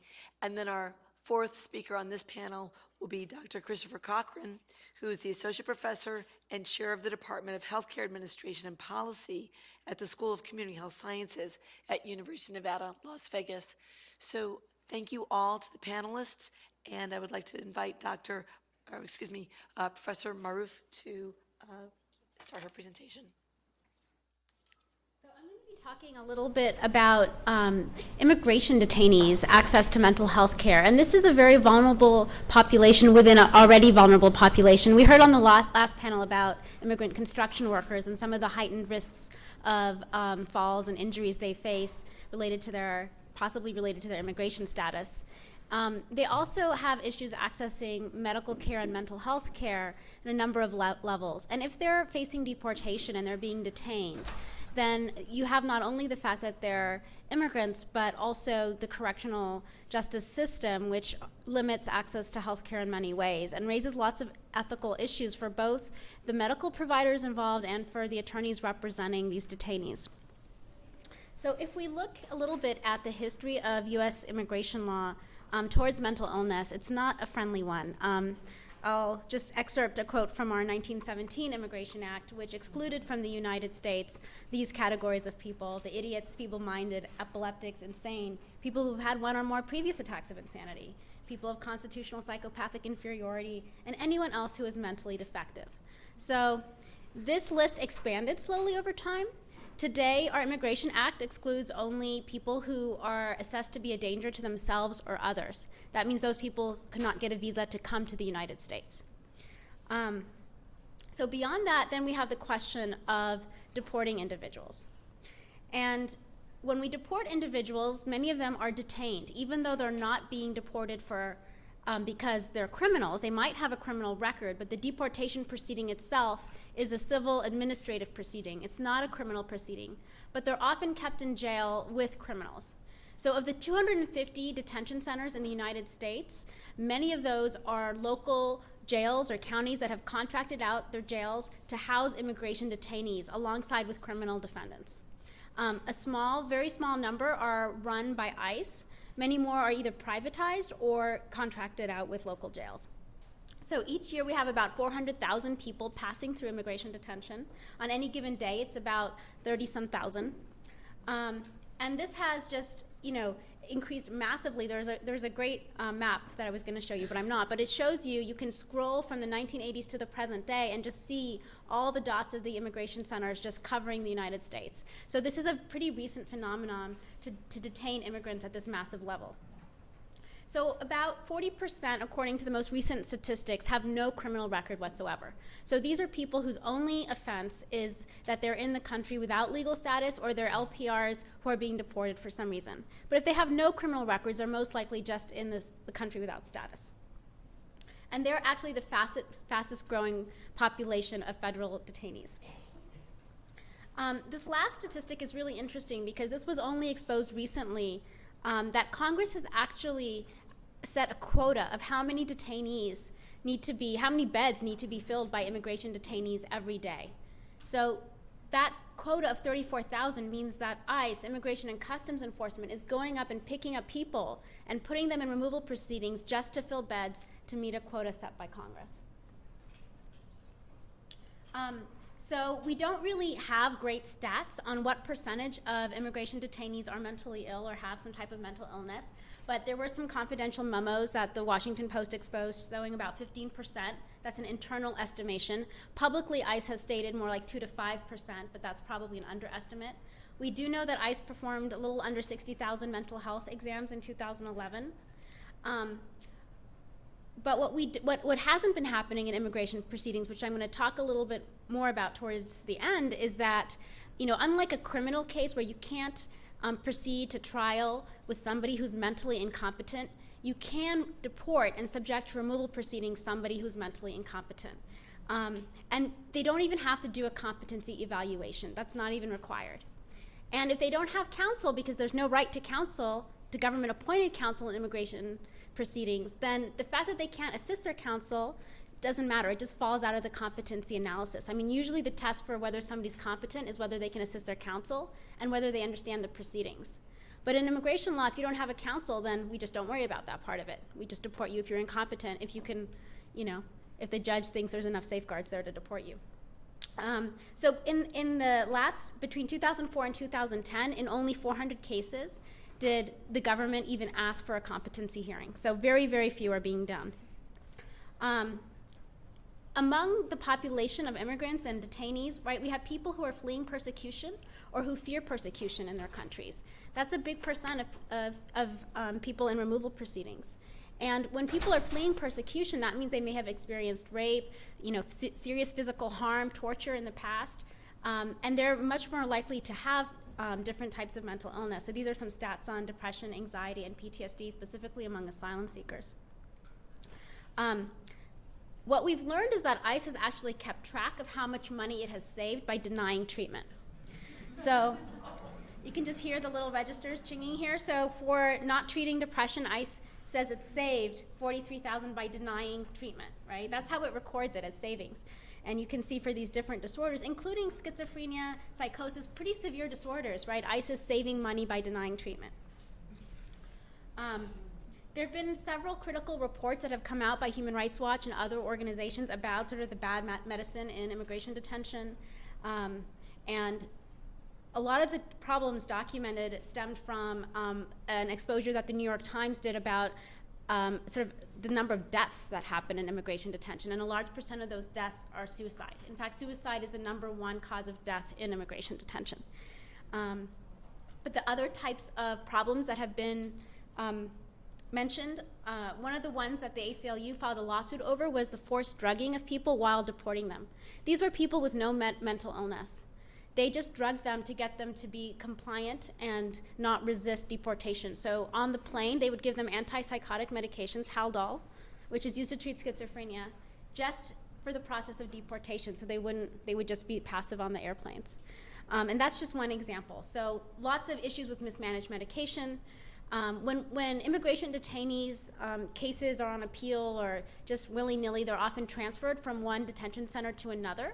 And one of the problems is that their medical records often are not transferred with them, or there's a delay. So when a person arrives at a new detention center, there's a gap in their medicine and in their treatment.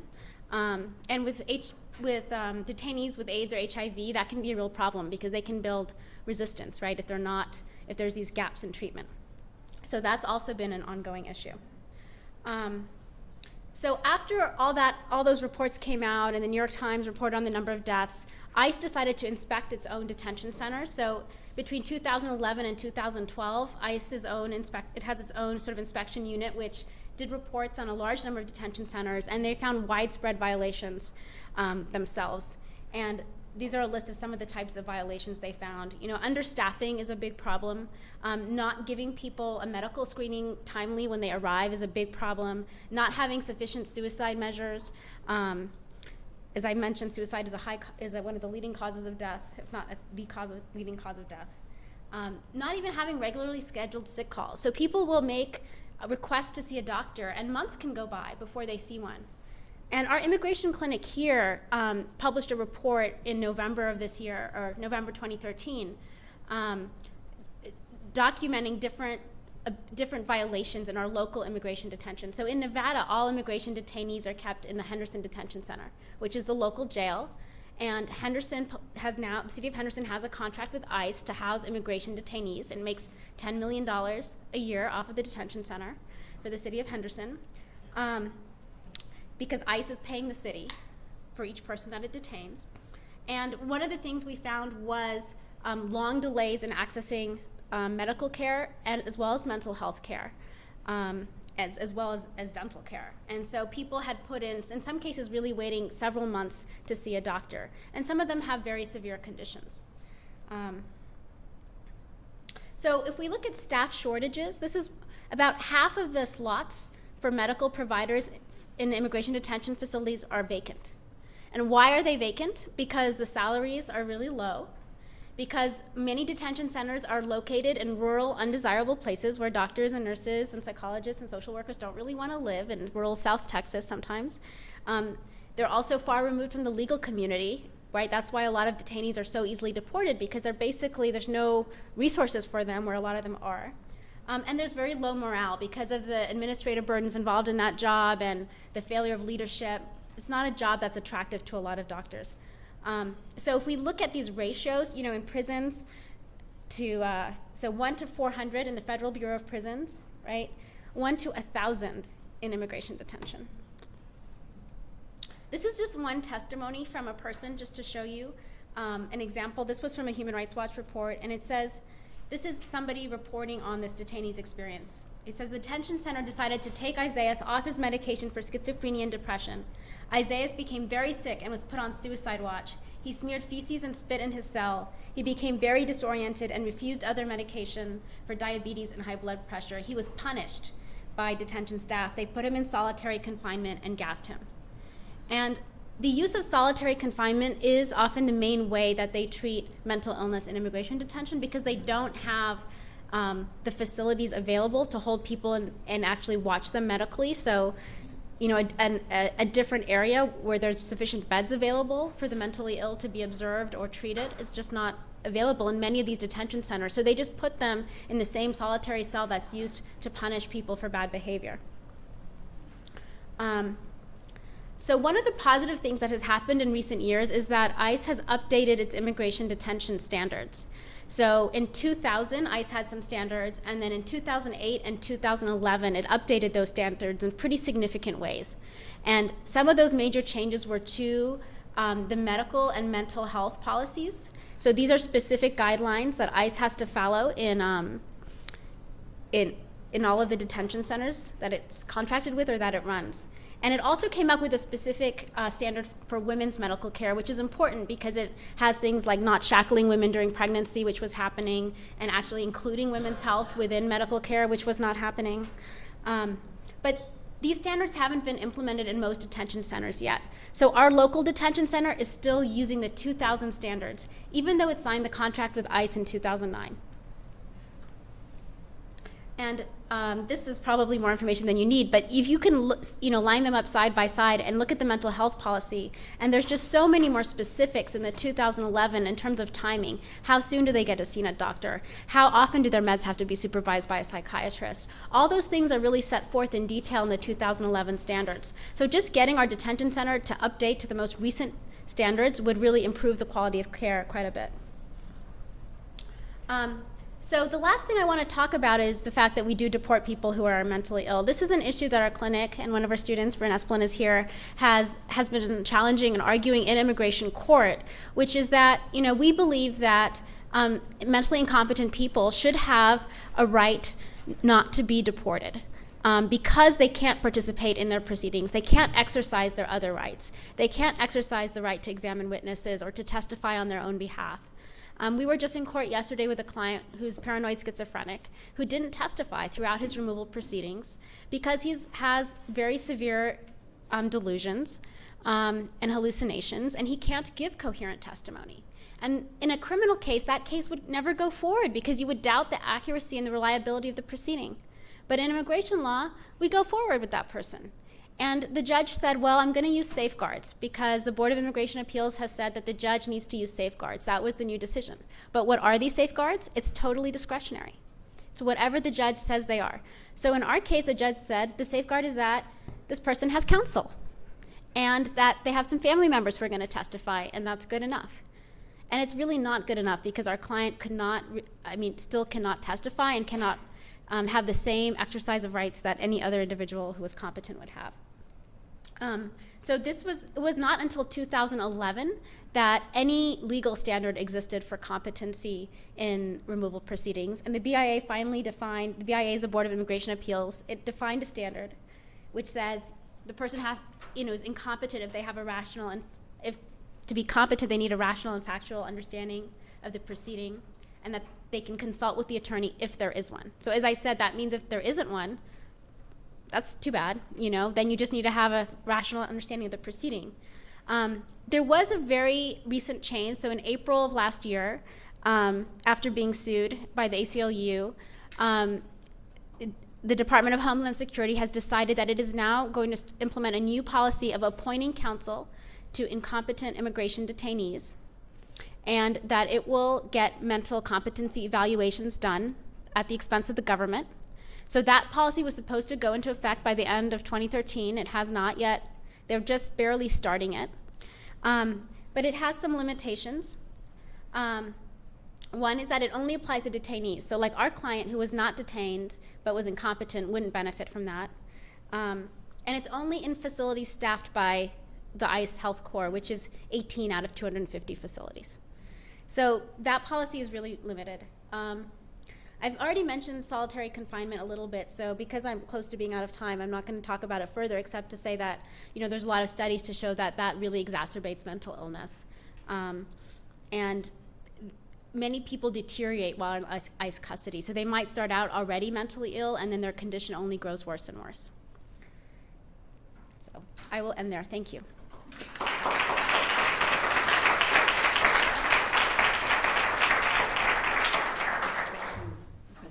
We'll take all questions at the end. And now I'd like to welcome Dr. Kate Martin, who will speak to us about another vulnerable population. Thank you, Dr. Piasecki. So along the same lines as Professor Maroof, I'm here to talk to you about a vulnerable population within a vulnerable population. So if you think about the population of people with disabilities, I'm here to talk about people with intellectual and developmental disabilities. So let's just briefly, just to frame the discussion a little bit, because the spirit of it for me is a little more of a discussion with you. First, want to talk about the special healthcare needs of intellectually and developmentally disabled. Learn about the 4 main barriers in healthcare that have been identified for people with intellectual and developmental disabilities. And then finally, all of it's exciting, but maybe the most exciting part to learn about, because we're raising awareness today, right? That's what we're all doing, is to explore some ways to improve healthcare outcomes for the intellectually and developmentally disabled. So we can talk a little bit about some of the stuff that's underway that we're working on. Okay, so special healthcare needs. So when compared to other Americans, individuals with developmental and intellectual disability demonstrate the following: lower rates of preventative care, like going and getting their flu shot every year, underdiagnosis of chronic conditions such as diabetes and high blood pressure, and finally, greater obstacles in attaining their full health potential. So why is that? Well, let me back up a minute. What are intellectual and developmental disabilities, right? how would you define that? So significant limitations in intellectual functioning, like reasoning, learning, problem solving. Okay, so we've got a sense there. And some issue with adaptive behavior. Well, that covers a range of things, social, practical skills. Developmental disabilities manifest by definition before age 22. They include conditions like autism, epilepsy, cerebral palsy. Intellectual disabilities are often grouped with developmental disabilities. An example would be someone who's had a traumatic brain injury, and that can occur at any age, as we all know. Things that, how we would define that would be any impairment in mental or physical functioning, daily functioning in three or more areas, such as self-care, expressive language, or mobility. So hopefully that gives you kind of a working definition, a context for this. Okay, so now that we have that, let's think about it a little bit. Individuals with intellectual and developmental disabilities face challenges interacting with, understanding first their health problem in the first place, interacting with the healthcare professional to tell them about it, and then finally receiving that message about what to do, their treatment, and to comply, if you will. That's a term we use, right? But it maybe not the best, but it's what we ask people to do. Okay, so cognitive and communication aside, we also have some other issues that have come along since.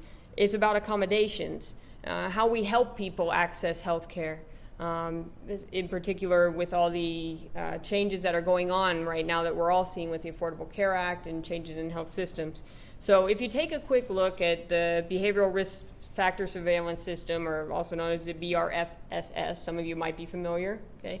So most recent data you can find for Nevada is 2012. It's a questionnaire. It's a questionnaire that's used for surveillance on behavioral and chronic conditions for the population. There's 2 questions dedicated to disability. The first one essentially asks adults how much if any of them are limited in activities because of physical, mental, or emotional problem. So of the population in Nevada, the respondents, 19% said they had some limitation in their activities because of some form of a disability, physical, mental, emotional, and problem loosely termed. The other question with disability, which will hinge back to where I was just talking about, is what percentage of people have health problems that require the use of special equipment?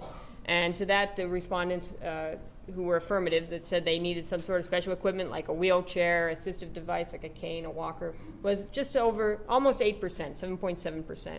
So we know there's people who have these needs, and it's a matter of making sure we're accommodating those needs. Okay, so that's an issue. The other thing that we know when we look at all the data that's out there, there's been some U.S. Surgeon General reports. 2002 was a landmark one, updated recently in 2009, highlighted huge shortfalls in meeting this population's healthcare needs. How so? Well, firstly, we have a shortage of qualified trained healthcare professionals. Okay, well, you've heard this before, but specifically in treating and caring for these individuals with intellectual and developmental disabilities, especially trained to meet their needs. The people who face this the worst are the ones who live in the inner city and rural areas. Secondly, the need for comprehensive mental health, ophthalmologic, and dental programs due to low numbers of dental care, Pap screenings, immunizations. Another finding, doctors, negative attitudes towards patients with intellectual and developmental disabilities, right? Looking at the patient's role in the healthcare is very limited, that, they don't really have much of a decision-making process here that obviously influences care. And finally, a number of individuals with developmental and intellectual disability are of low socioeconomic status, placing them oftentimes on public insurance systems such as Medicaid. What we do know is a lot of doctors don't like to subscribe to Medicaid for a number of reasons, or limit their patient panels because of fears about inadequate compensation and increased administrative costs involved with caring for this population. So that's another potential barrier to getting the care that they need. Okay, so we're putting it all together. These are some hypotheses of why maybe we aren't meeting the same health, achieving the same health as others. So, to formalize it a little bit more, great focus group study that looked at this in what's known as the medical mecca of the world, Boston, Massachusetts, right? Doctor on every corner, right? Public health, everything, wonderful. Okay, so they met with parents, family members, patients, healthcare professionals, and of people with intellectual and developmental disabilities, and tried to answer this this question of why is this happening? And this was done by Ward, Nichols, and Friedman in Health and Social Work in 2010. And come see me if you want the reference specifically. But these were the themes that came out of the focus groups. And I'm just going to give you a quote from each of those representative constituents as we go through them. Problems with the four main barriers were access, knowledge, communication, and quality. So access. Problems finding the healthcare providers. Okay, I alluded to this a little bit, right? Finding someone qualified, finding the right person for their son or daughter or for that individual. Okay. Specific problem, transitions of care. Patients remaining with pediatricians until they're in their 20s, 30s, 40s. There's a range reported in the literature, age range 27 to 40 is the age of transition for an intellectually or developmentally disabled adult to go from pediatric care to someone trained to treat adults. Well, what does this mean? This means that someone might not be getting the age-appropriate screenings and care that they need. Okay. So, and then the other issue with access is a lengthy wait. If there aren't a number of providers out there to treat this person, they're going to spend a lot more time in the waiting room, which, you know, we all know how that feels. Okay, so let me give you a quote from a healthcare professional. Quote, "We get patients with intellectual developmental disability referred to us. The hospital has a huge adult congenital heart team. Patients are kept here into their 30s and 40s. It's unrealistic for pediatric dentists who really specialize in 3-year-olds and 6-year-olds to see someone who's in their 40s. There are adult problems, adult gum problems." So the point being, you know, we're not doing the best we can. We're not doing anyone any service by keeping them on longer than we should. Okay, so that's access. How about knowledge and communication? So knowledge, healthcare providers with a lack of sufficient training and exposure. So I'm going to give you a quote from a parent. This is about an internist. "He's a real nice guy, but I don't think he does such a great job. He never puts my son on the table. When I go to the doctor, they say get undressed. He never does that, ever, with my son. He just kind of does his vitals and asks me questions or my husband questions, but he doesn't give my son a really good physical. I don't think he really knows what to do." That's sad, right? Okay, what about bias, negative attitudes, right? That might play into our communication side of this. So healthcare professionals thinking that the person really doesn't play that great of a role, not talking directly to the patient, talking around to others. This is a quote, this is my last quote for you. This is a quote from an intellectually disabled, developmentally disabled individual. "They figure I can't talk, I can't write, so they look at the other person, and they shouldn't, because I'm just like everyone else in this room." Okay, lastly, quality. So I mentioned a few times, the lengthy wait, the rushed healthcare practice atmosphere. You've seen it, we've all seen it. Well, it's even harder for someone with intellectual and developmental disability. Some of these individuals have pretty significant behavioral issues, and to be in a waiting area, which can then exacerbate these problems, can be very problematic. So that's just adding to the problem already. Patients waiting, and then the problem escalates. Then the issue of being rushed, only having 15 minutes, having doctors tell them, well, we've got 15 minutes to cover all your problems, so let's do this. Not gonna happen, right? So rethinking that system. And lastly, maybe worstly, is when someone's behavior is just not manageable for the doctor, and the doctor feels that, you know, they're just not equipped or they can't handle it. So instead of dealing with it or treating the person, they send them on to the emergency room because they can take care of it there. They can sedate them or do whatever they need to do and, you know, take care of it. Someone else's problem. That impacts the quality of care. All right. So, how do we make it better? That's what I'm here to end it on. And I've listed all these possibilities because that's the big picture, you know, pie in the sky approach. I'll tell you what we're working on right now. But definitely a community-based one is where we want this to be, linking up organizations for the developmentally and intellectually disabled with our healthcare providers, so it doesn't become this haphazard, will you take so-and-so? Will you do his dental cleaning for us, please? Will you see him for a physical? We don't want it to be that kind of atmosphere. We want it to be supportive of these individuals. Expertise, we've got it. It's in this room. It's all around. We have academic institutions, centers of excellence that are up and coming. We need to take better advantage of them. And we need to teach our rising healthcare professionals how to treat our patients better too. So we can do that through curricular changes, but also healthcare changes with the way in which our care is delivered in the systems. Self-advocacy and health advocacy for family members, classes teaching people how to advocate for their own rights. And finally, measuring and improving health outcomes. And that's a big part of what we've started working on. We've built a proposal for a consumer-driven health promotion program. So getting the individual and their family involved in this, doing a survey, the Family Quality of Life Survey, which has a special version for people with intellectual and developmental disability, and talk to them about all these things we know are bad, but now I'm putting it on the local level and saying, how can we make it better? And at the same time, collecting that data so then we can have a database, which we don't, which is scarce. If you look around, we can't find this kind of information about people with intellectual and developmental disability. So we start somewhere. We start small, but then we go big. And that's what we're doing. And I'm happy to be here to talk to you about that today. And I look forward to meeting new people to do this work with.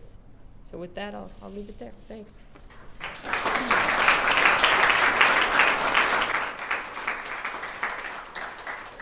Dr. Martin. This gives me a quick chance to plug our networking event that we'll have right after we finish our symposium panels, where everyone here who shares interests in these different areas will have a chance to gather and have some really great refreshments as well. So we'll look forward to that. Now I'd like to welcome Dr. Deborah Cools to the podium.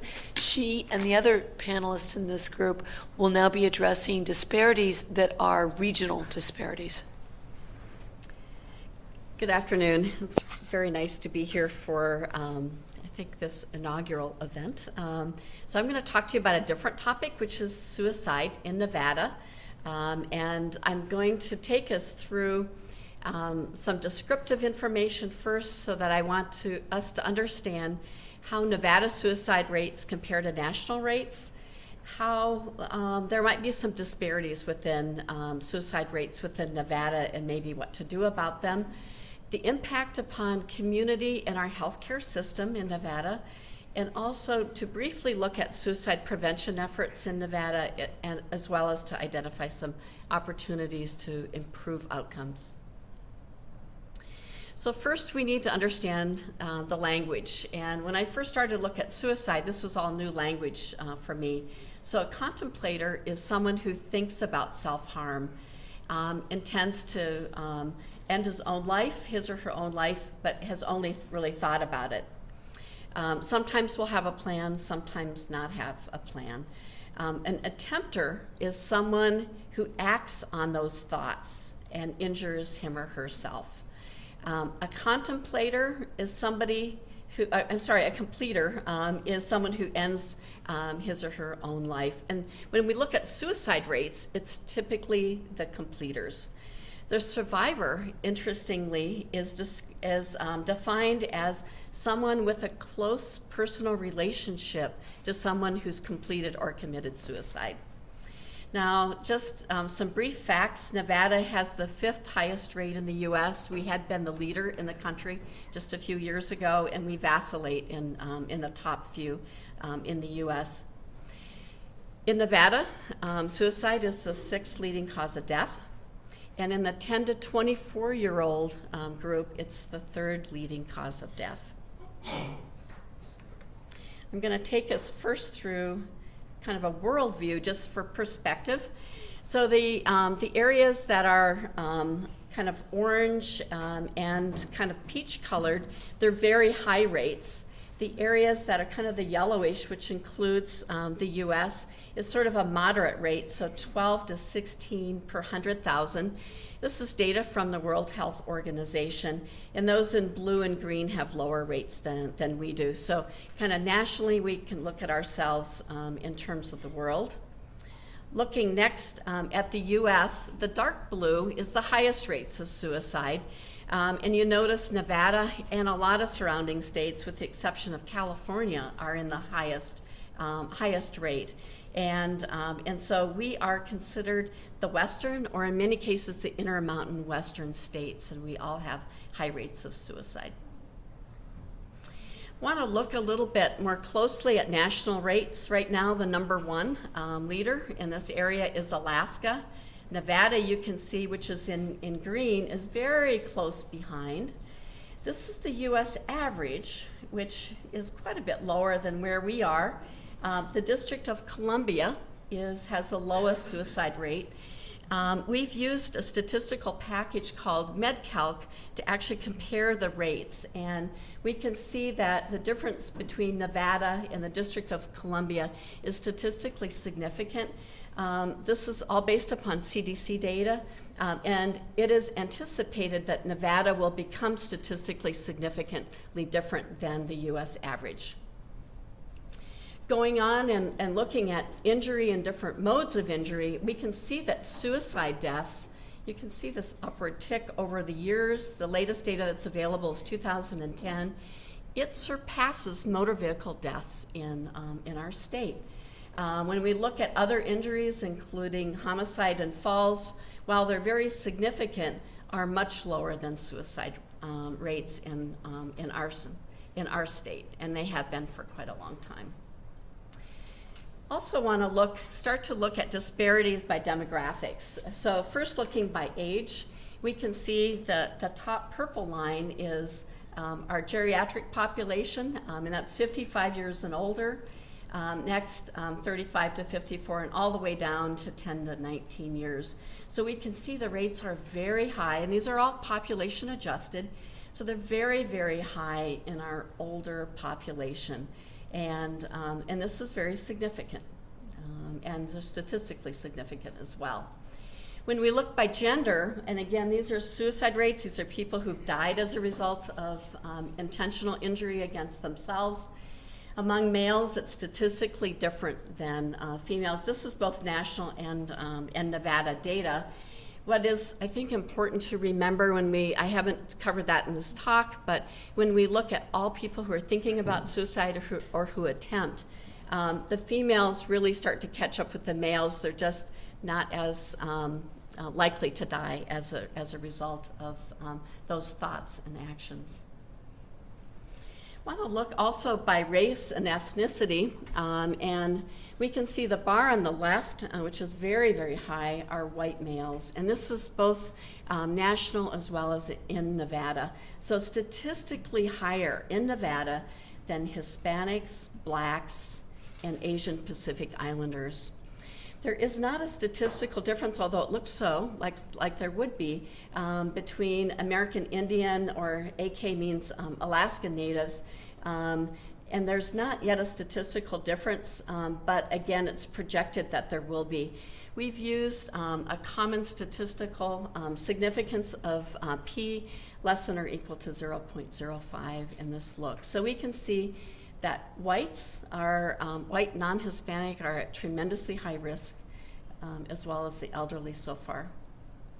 Want to look at our seniors, and this is a slightly different analysis, slightly different age bracket than in the previous slide, but again, this is commonly used in research. So here's Nevada at our high rate of elder suicide compared to the U.S. average, okay? So see, it's actually over double. Now, if we compare this with other Western states, they're also high, but we lead the nation in suicide rates among elders. We're number one. That's not where we should be, right? And so this will be interesting discussion, I think, both in the question and answer period as well as in the sessions later on. Don't want to forget about youth. I mean, look at these numbers. These are for Nevada. over 60,000 of our youth thought about suicide. 50,000 of them had a plan, okay? 35,000 are, actually attempted it one or more times, and we lost over 600 youth in suicide. And this is 2009 data, and again, it lags by several years, but it's very reliably collected by the Center for Disease Control.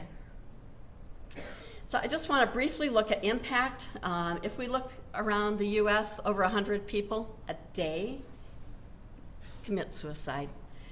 Over 1,300 come to the EDs every day, and this is national data.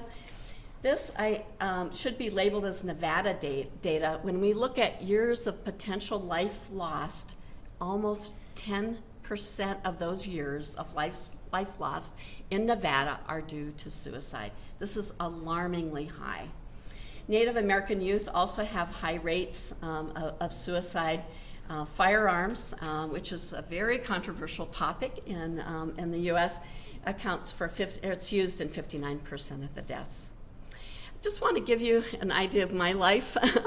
This is analysis that we did on the National Trauma Data Bank, and we looked at cause of death of all of our patients that we admit to trauma centers. This is national data.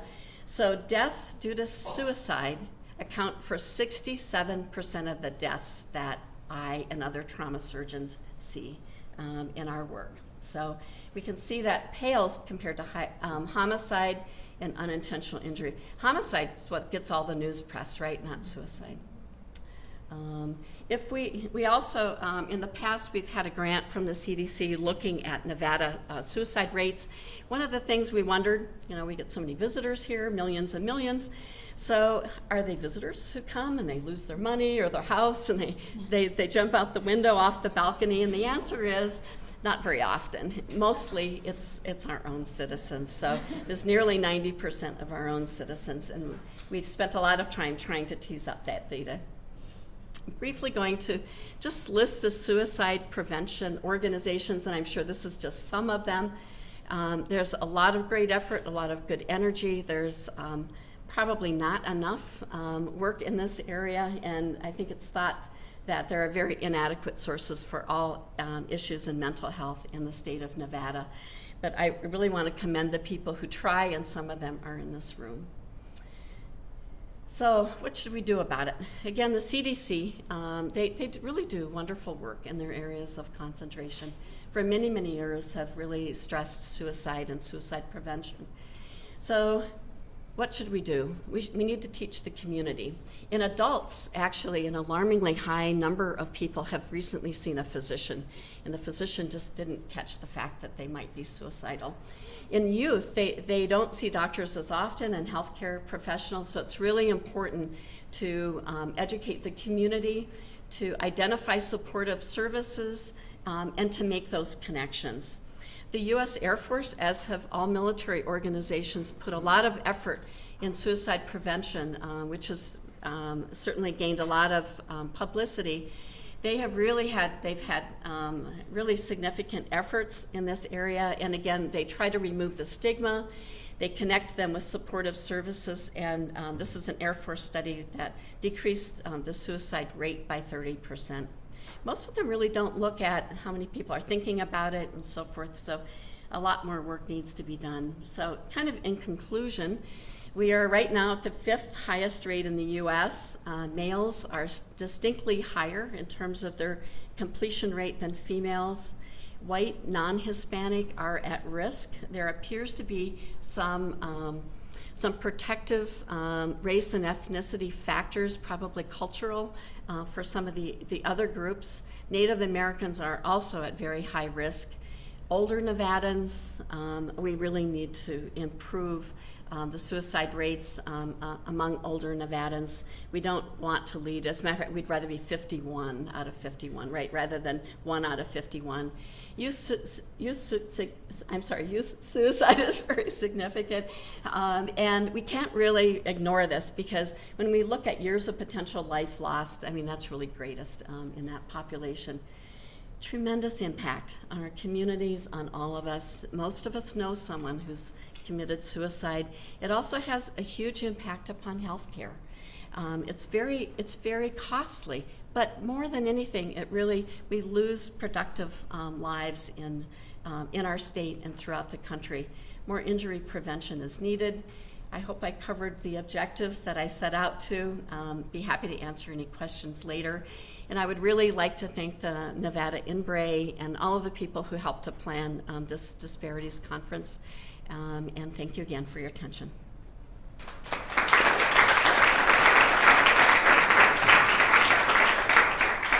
Thank you, Dr. Cools. Now I'd like to welcome our fourth speaker for this panel, and this is Dr. Chris Cochran, who's going to be speaking on a very closely related topic.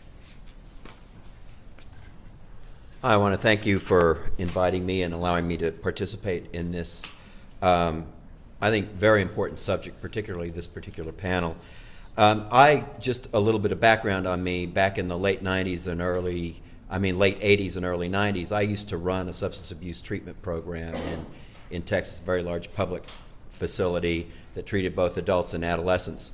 And at that time got very involved in the mental health community in that part of the state, looking at the same issues back then that we look at today in terms of how the mentally ill and people with behavioral health problems get care. We tried to develop what we referred to as the Crisis Resources Coordinating Council. One of my mentors back then was a psychiatrist by the name of Dr. Bill Munyon, who was very passionate about this idea of creating alternative places for people to get their screening for mental illness. Sadly, here we are 20 years later, and we've really not made that many changes in the way we deliver services. When I left the program back in the late 80s, I vowed that I was done with looking at mental health issues, in part because I was happy to get away from a staff that seemed to be just as sick as our patients. But for the most part, it was a very burnout job setting. But I think after I started to look at this again just a few years ago, I can see my passion for this starting to reignite. When we talk about the mentally ill, and I think one thing that we've glossed over a little bit is who are the mentally ill. This deals with people who have conditions that disrupt a person's thinking, their feeling, their mood, their ability to relate to others. And one of the things that has led us in part to the situation that we face today in how the mentally ill receive access to care and where they get their care is the result in part of changes that were made in the mid-1980s, where the federal government, particularly under President Reagan, had, I think, a goal that was well intended to deinstitutionalize the mentally ill. Unfortunately, what that did for the deinstitutionalization of the mentally ill led to a major effect on the local communities. The intent was to look at community-based treatment for the mentally ill under the assumption that the communities would rally around the mentally ill and provide those opportunities for treatment. What we've seen as a result of those changes in our U.S. policy towards the mentally ill is that the mentally ill are 3 times more likely to be in jail than in hospitals, 10 times more likely to be in jail than in hospitals in Nevada. 16% of inmates in jails have serious mental illness compared to 6.4% in 1983. And in 1955, there was 1 psychiatric bed for every 300 Americans. In 2005, there is 1 psychiatric bed for every 3,000 Americans. So we see that the deinstitutionalization worked, and in part there are good things that go along with that, because there were a lot of people who were institutionalized who shouldn't have been. But as a result of the major deinstitutionalization that took effect during that period of time, we have seen this reliance on the hospital system in order to to provide care for the mentally ill.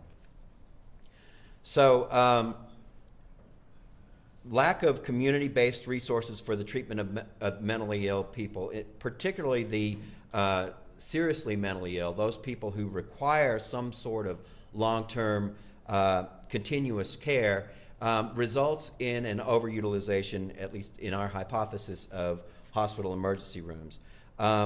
We have insufficient capacity for psychiatric inpatient treatment, and this is particularly true in Nevada, where we know that our mental health services are severely underfunded. We also, we're dealing with a special population that has that creates problems for working with the mentally ill, including treatment compliance issues. And these are going to be exacerbated by the support systems that the mentally ill may have around them. We also have an over-reliance on emergency rooms by the seriously mentally ill, particularly public and not-for-profit hospitals. And in this particular presentation, I'm going to present information about a study that my colleagues and I did looking at the access of hospitals based on ownership type for people with serious mental illness.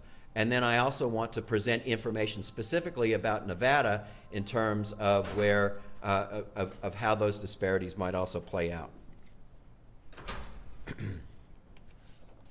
All right, so in hospital emergency departments, most mental health patients are seen in emergency departments for evaluation and treatment. The emergency departments have become probably the gateway to getting mental health treatment or the revolving door for mental health treatment. Part of this is due to EMTALA, the Emergency Medical Treatment and Active Labor Act, which is also known as the anti-dumping laws, which compels hospitals to examine and provide treatment to these individuals. It applies to any hospital with an emergency department that participates in Medicare, and it requires hospitals to provide care to the point that a patient is stabilized. So when we look at the findings that my colleagues and I did, and then in making some assumptions based on some of the Nevada data, I think some of the things can be pointed out is that when it comes to, for example, EMTALA, which requires people to be stabilized before they are released or to have a safe environment before they are released, when it comes to the mentally ill, they may not have a safe environment or an environment to go back to. If there are no family members available for them to be released to, then we end up admitting these folks into the hospitals, and an admission into a hospital is a very expensive process. I looked at we have the Center for Health Information Analysis in the School of Community Health Sciences, and so I was interested in looking at acute care hospital utilization by the mentally ill in Nevada. And what I did in this particular data here was to base this on the ICD-9 codes for all illnesses. So this could also include some illnesses that are not considered to be serious mental illness, including things like alcohol treatment or substance abuse treatment. But what I see by this initial data is somewhat staggering, because in the upper level of the table, you can look in 2003, the number of inpatient discharges in 2003 was 4,000 for the state of Nevada, and in 2012, it's 31,600 for the state of Nevada. That means that people are being kept in hospitals for periods of time in much greater extent than they were back in the early 2000s. Yet since that time, we have seen the opening of the Ross and Neal Hospital down here in the south, and since most of these admissions are in southern Nevada, we can look and we have to look particularly at southern Nevada to see whether or not there are any solutions. If you look at the emergency department visits, they haven't grown as rapidly as they have inpatient discharges. They've remained somewhat constant, but the data we have for this only goes back to 2009. In any event, when we look at Clark County in comparison to the rest of the state, Clark County ER visits make up about 50% of the ER visits compared to the rest of the state. Now, this is open to further study by myself and my colleagues, because Southern Nevada is dominated by a for-profit hospital sector, compared to Northern Nevada, which is dominated by a not-for-profit hospital sector. So there may be some relationship that we'll want to look at down the road in terms of why we see more people going into emergency departments in Northern Nevada, but it also may relate to other resources where folks can get access. Again, these are primary diagnoses of mental illness, not secondary diagnoses of mental illness. And that's an important point to make, because we also know that the mentally ill get sick medical conditions the same as all of us do. So there are going to be people who go into a hospital who are going to have a primary diagnosis of a medical condition and a secondary diagnosis of a mental illness condition.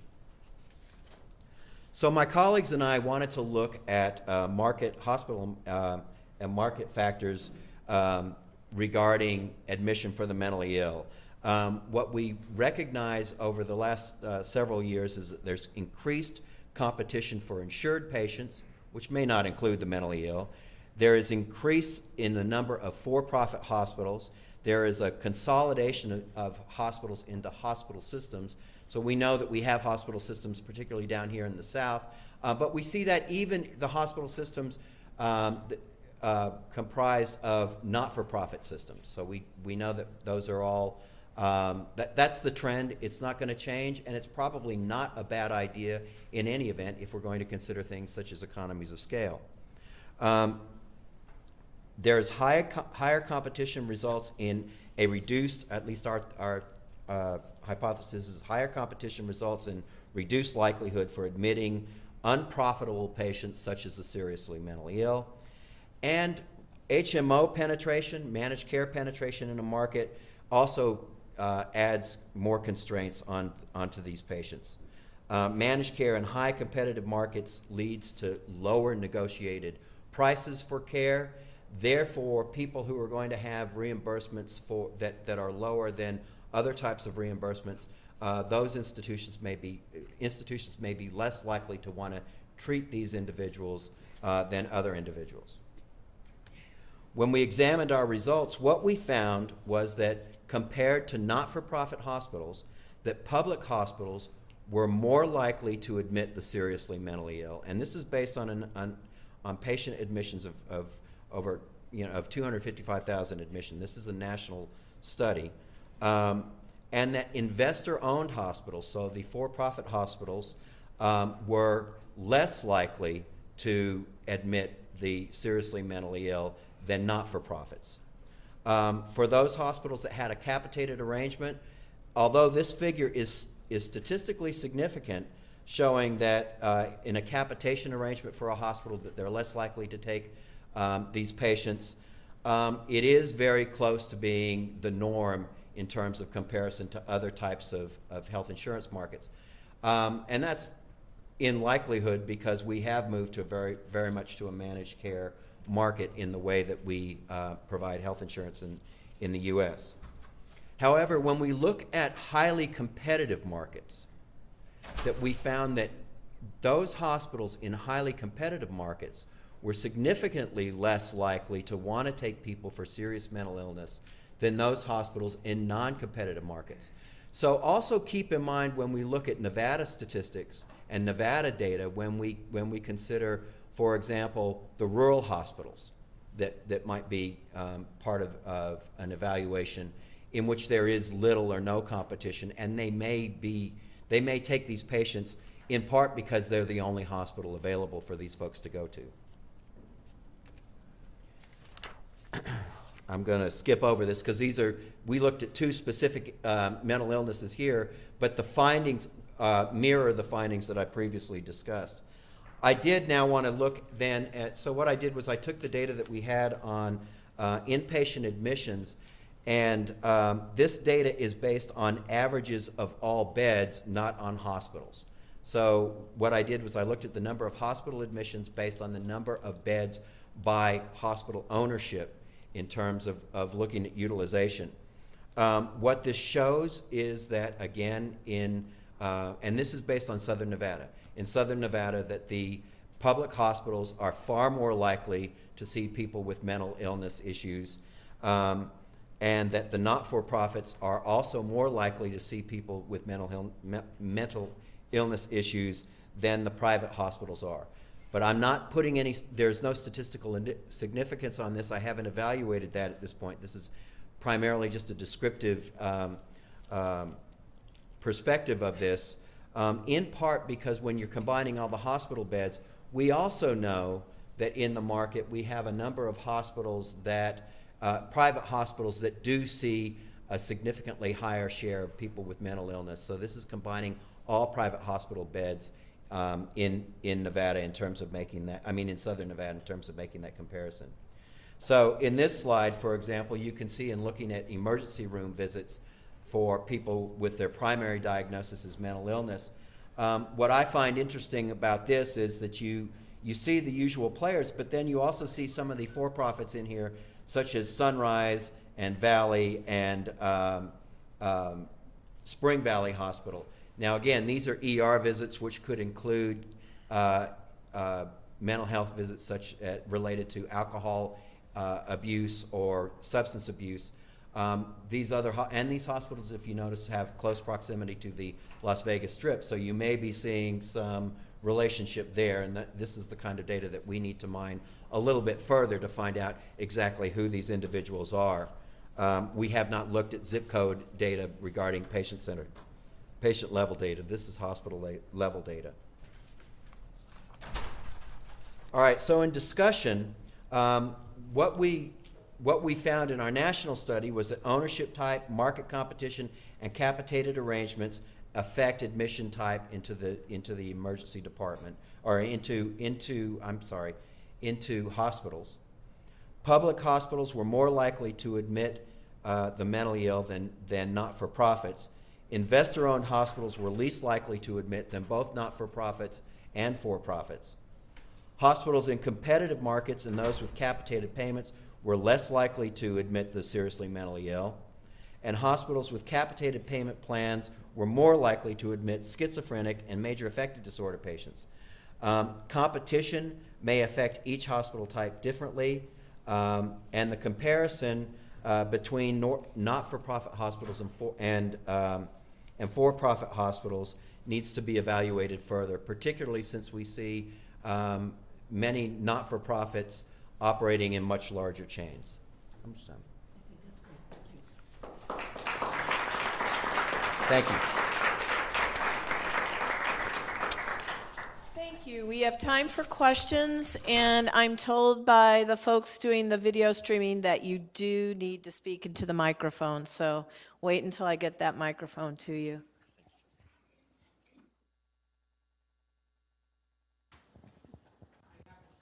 Sorry about this. I could really yell, but you want the microphone. This is a question for Dr. Cools.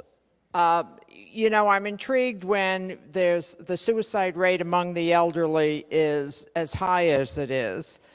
And I'm wondering if somehow factored into this is that there might be mentally competent elderly people who have decided that now is the time that I rationally choose to end my life.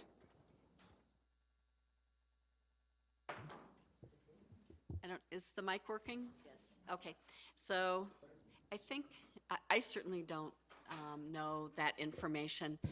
From the patients that I see, which are those that are not largely overdose patients, so those that take a violent means to end their lives, I think there's a significant portion of them that have serious physical illnesses.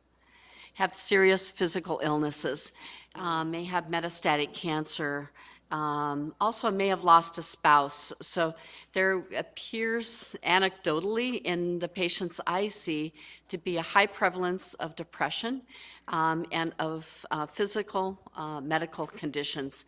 But I think, I don't know if others in the audience have further information, but I think this really needs to be studied. Thank you. My question is also for Dr. Cools. In relation to those individuals of geriatric nature or our elderly population that you are seeing medication-related causes versus violent causes, in those individuals, are you, I'm trying to rephrase this because you already answered part of my question.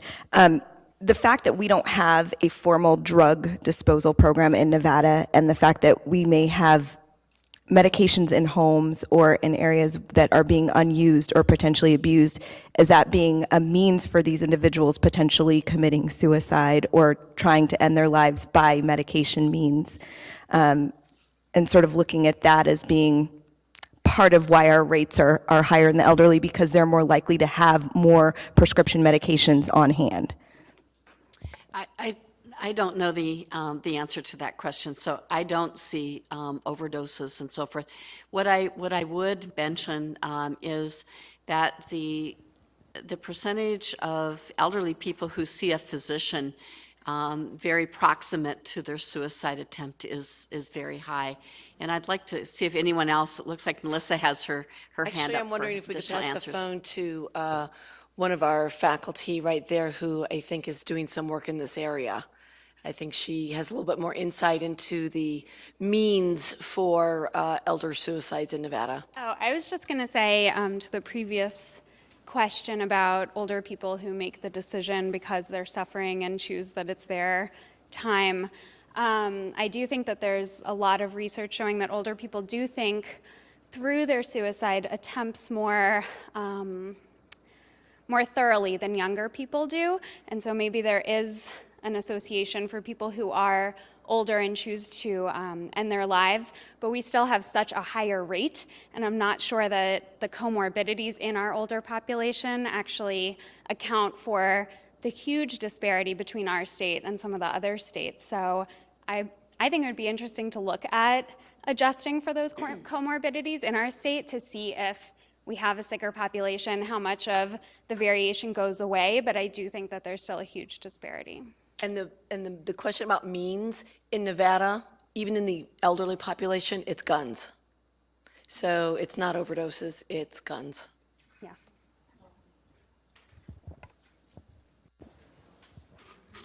Hi, so my question's for Dr. Martin.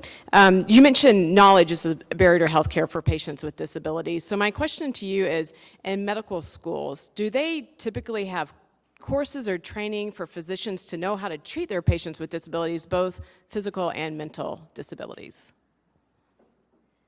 There's no formal requirement for the education of future physicians on how to care for someone with developmental and intellectual disability. There are medical schools, ours included, starting to incorporate some aspects of that, but there's no requirement per se to have that incorporated into the curriculum at this time, and that's something we're looking at doing on a larger scale. Thanks. We have time for one last question. Okay. I was just going to make a comment while Mike is traveling. There is a requirement of hospitals to identify patients at risk and to provide accommodation for them and special care.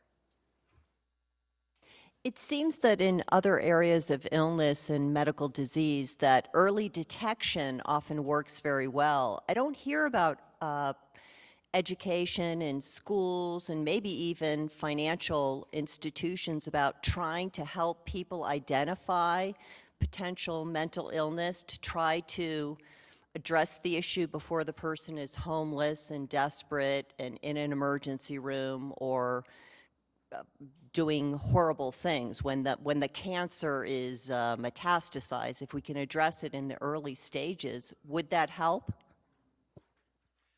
I think one of the problems that we see with mental illness is because it typically onsets later in the teenage years when you see it, and families really struggle with how to deal with this, that it becomes very hard for them.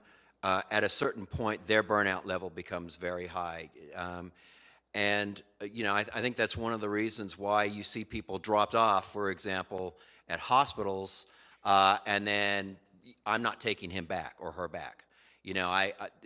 So this is one way then that the younger people who are mentally ill first get initiated into the mental health system.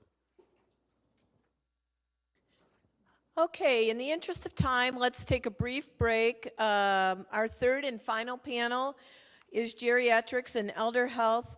That will be moderated by Dr. Millie McLean, Associate Professor of Clinical Sciences at the University of Nevada, Las Vegas School of Dental Medicine.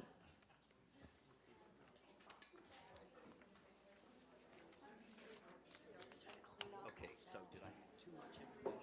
No, I liked it. You know, it's hard from this angle to see your slides. Right. I'll have the privilege Because I of didn't looking get at to, them later. what I really wanted to talk about was we get into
Ellie McLean, and I'm an associate professor at the University of Nevada, Las Vegas School of Dental Medicine. I will be the moderator for panel 3, Geriatrics and Elder Health, which is our last panel for today. Inside your program, you have an insert with the panelist's bio, so in the interest of time, I'm going to go ahead and briefly introduce each one and their topics. Our first panelist is Dr. Christina Demopoulos, who is the Nevada State Dental Director and an assistant professor at the UNLV School of Dental Medicine in the Clinical Sciences Department. She will be presenting on an innovative approach to addressing oral health disparities in the older adult population. Christine?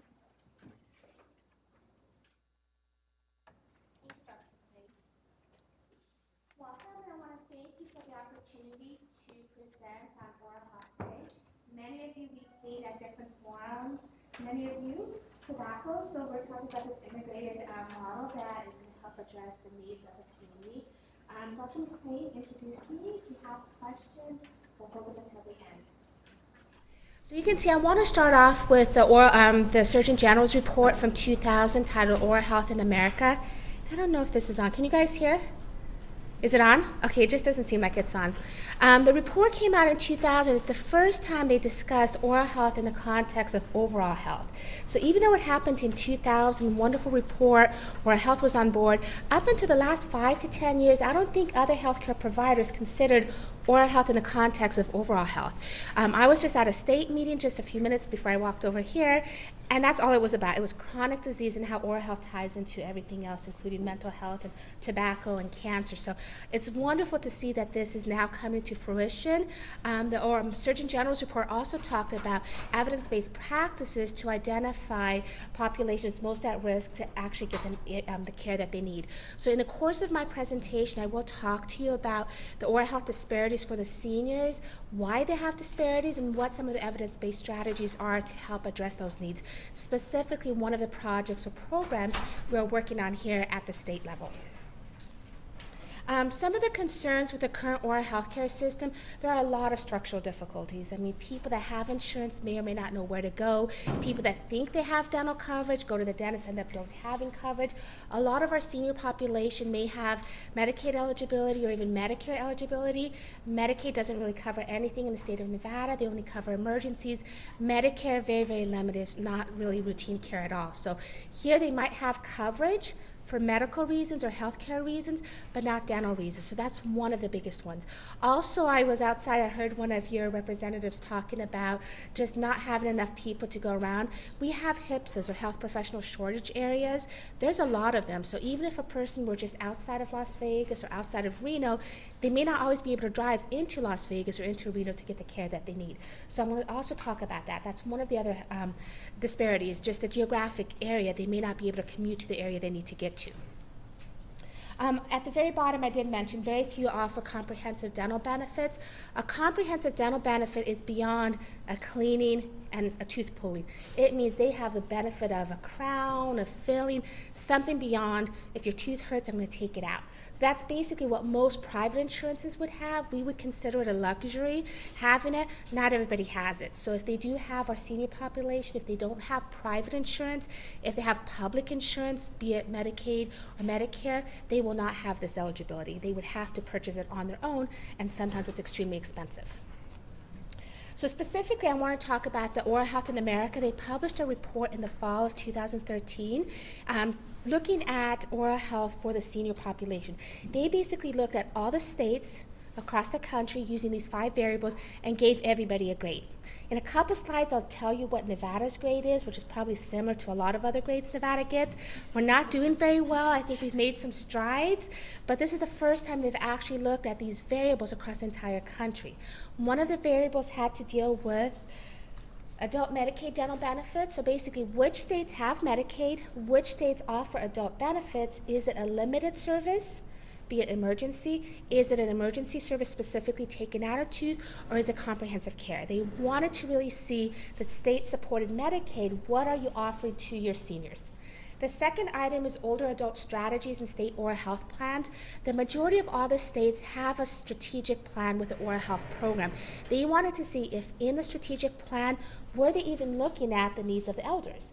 Are they focusing on young kids? Are they focusing on adults? Or are they focusing on the entire population, the lifespan? The third one was loss of teeth. A lot of older adults, a lot of younger adults too nowadays with some behaviors, lose their teeth early. They wanted to see across the country how many states reported a high rate of edentulous or loss of teeth. And we would know if a person doesn't have teeth, they can't afford dentures, they're not going to eat, they're not going to be able to take their medications, so nutritionally they're going to suffer, quality of life they're going to suffer. They really wanted to see what the risk was, okay? The fourth one, as I mentioned, dental health professional shortage areas across the country. Again, they wanted to see which states lacked healthcare providers, be it mental, be it dental, be it healthcare providers in general. They wanted to identify these. Specifically here, they were only talking about dental. And the last one, community water fluoridation. Community water fluoridation, the optimal levels have wonderful benefits. People have less cavities, kids, adults, seniors. Not all the states have it, okay? At the very bottom, you can see more than 50% scored a poor or a fair grade. Nobody excelled. I mean, states are not doing well. So the oral health disparities we have in the senior population in Nevada are very similar across the country. It doesn't mean we don't do anything about it. We just have to learn from their mistakes, learn from their success, and see how we can adapt it here in Nevada. So one of the main things is they basically saw that there's a lack of Medicaid. Very, very few states had the extensive or comprehensive care for the adults. So Medicaid's not going to be the place for them to go to seek the dental care they need. The second one is strained dental workforce. Everybody had it. 62% of the states had workforce shortages. There's not enough dentists to meet the needs of all the people across the country. Okay? Last one, tooth loss remains a big problem. They did report that a lot of the patients had no teeth, basically are completely edentulous. The rates today are less than what they were. So either they've improved their oral health, they're getting into the doctor somehow. The amount of patients, seniors today that have dentures are not the same as they did before. But the CDC at the same time reported it's 25%. It's not horrible, 25%, but that's still 25% of the people above 60 that don't have teeth, and if they don't have dentures, they may not be able to maintain their lifestyle. And the very last one, deficiencies in preventing programs. Not all the programs have community water fluoridation, so I'll talk about that here in Nevada. Only Clark County is mandated to have optimum levels of fluoride, so the rest of the counties in Nevada don't get the same benefit for different reasons, but they don't get the benefit, just like they won't get the benefit across the country. So older adults make up the fastest growing population. In a couple slides, I'm going to show you an infographic. If we don't address these oral health disparities and even healthcare disparities right now, they're going to excel, and they're going to get even worse later on, and the quality of life of these patients are going to suffer. The second bullet shows you that 82% is the expected growth from now until 2030. That's a big growth in the population, so we're going to have to see them in a dental setting, we're going to have to see them in a medical setting. The other one, increased risk for oral conditions. So I talked about cavities, I talked about edentulism, but as the Surgeon General said in 2000, oral health is tied into overall health. A lot of the seniors are going to have other problems, uncontrolled diabetes, they may smoke, they may use alcohol, they may have periodontal problems. It's not just the cavity, it's not just the fact that they don't have a tooth in their mouth. The oral health condition can affect everything else, and that's what they're concerned about, all those chronic diseases that might have some type of morbidity or mortality. The very last one, oral conditions are more prevalent in populations with low income, racial and ethnic disparity, or racial and ethnic minorities, and those with limited access to dental insurance. The same would apply with health care. If you don't have health care, if you don't have a dentist nearby, you're going to have to suffer somehow. You're not going to be able to get there to get the care that you need. I mentioned this one. The second bullet is really interesting. The emergency room visits for the elder population, people over 65, rose from 1 million to 2.3 million from 2009 to 2010. So for people that don't have insurance or don't know where to go, they're going to be in the emergency room. Emergency rooms don't always offer a lot of treatment. They might give you pain medication, they might give you some type of antibiotic, and then send you back to another dental provider. So unfortunately, they may not always have a dental home, be it in a hospital setting. The other one also shows you that older adults with dental insurance are 2 times more likely to visit the dentist. So if they had insurance, they're more likely to have access to it, one would think, right? There's always other barriers. And almost 70% of older Americans do not have insurance. So that's a huge percentage that we're talking about today, the health disparities. If they don't have the insurance, how will they go where they need to go to get the services that they need? And the very bottom, I kind of mentioned this to you, with Medicaid and Medicare, the good majority of seniors are eligible, just Medicaid and Medicare don't offer comprehensive dental treatment for the majority of all the adults. Specifically here in Nevada, we only cover emergency for Medicaid, so they're going to have to pay out of pocket. This one here is an infographic that I just want to show you guys. Same report that Oral Health America did for the seniors, they did this. One of the key fields you can see under barriers, 70% of the older adults don't have dental access, but if you go to the right, 30 million people live with dentists and clinics. So there's basically all these people that are not going to have a dentist to go to, which is why we developed this program at the state in partnership with Senior RX, which I'll talk about. It's a creative, innovative way to get them the care they need without really burdening society or the hospital setting. It's outside the hospital setting. It's working with private dentists, so it's not actually factoring into the public healthcare system. So we had a D. It wasn't an F, which wasn't bad. Basically, we had a lot of people that didn't have a lot of teeth. We have a lot of shortage areas, and we only have so many people on community water fluoridation. Here in Las Vegas, it's only 73%. Thank you. So these are the HIPSs. Basically, the HIPSs were the areas that we didn't have enough providers. The recent report that came out in 2013 stated we need an additional 86 dentists to actually be able to meet the needs in the state. So we're only meeting the needs about 60% of the population, which isn't a lot. There's a lot of people we're not meeting the needs for. So recommendations, I think, like I said, alternative payment models, finding other people that can go provide the treatment for them in some setting, as well as at the very bottom, improved oral health literacy. If they're able to take care of their teeth and they can keep their teeth in there longer, hopefully they can have a better quality of life. And she had given me the 5-minute signal, so I want to go to the Nevada. With the Senior RX program, they started their pilot program in March of 2013. They were traditionally a pharmaceutical. They gave pharmaceuticals to the patients over 65. In March of 2013, they actually received money to start a dental pilot program. Okay? The condition was they had to be they had to be members of Senior RX, and they had to not have insurance. If they had Medicaid, they're okay because they knew Medicaid did not cover dental, but they had to not have any private insurance. Those were the only two criteria. As of January, when she gave me the report, I'm gonna go here. They have 1,100 members, but there's over 105 on the waiting list. These people may or may not have cavities, may or may not have infections, we don't know. So part of my role is to help them triage the patients, find out who is the most in need, who has an infection, who needs to get in, plus to standardize the treatment plans that we know the money they have will go a lot further. So each of them gets $1,000 a year for anything, filling, crown, denture, whatever they need. It's not just an extraction, anything that they would need. An additional $500 if there's a hardship. Most of them, there is a hardship because they're not insured, and obviously over 65, they're probably not employed. So for them, this actually becomes very beneficial. Thank you. The average was female, and you can see 79% are seniors, but they do also see some people with disabilities. So it covers not only the senior population above 65, but any person with disabilities above the age of 21. And with this one, the key, I'm going to go to the third one. The key that they found is 16% had urgent care. That means any one of these patients that came in, 16% of their members had a tooth with an infection, had a tooth with pain. If they weren't there to offer the treatment, they would have continued with that pain. They would suffer, that infection can spread, making it more difficult for them to eat and sustain their quality of life. These are some wonderful resources. I like them because they're at that national level, but anybody here in Las Vegas can actually access them. They will tell you what dentist is in your community that can provide the care and what the cost would be. So any one of our seniors here in town, up north in the rules, can go onto this website and they will identify by zip code who in their area they can go to.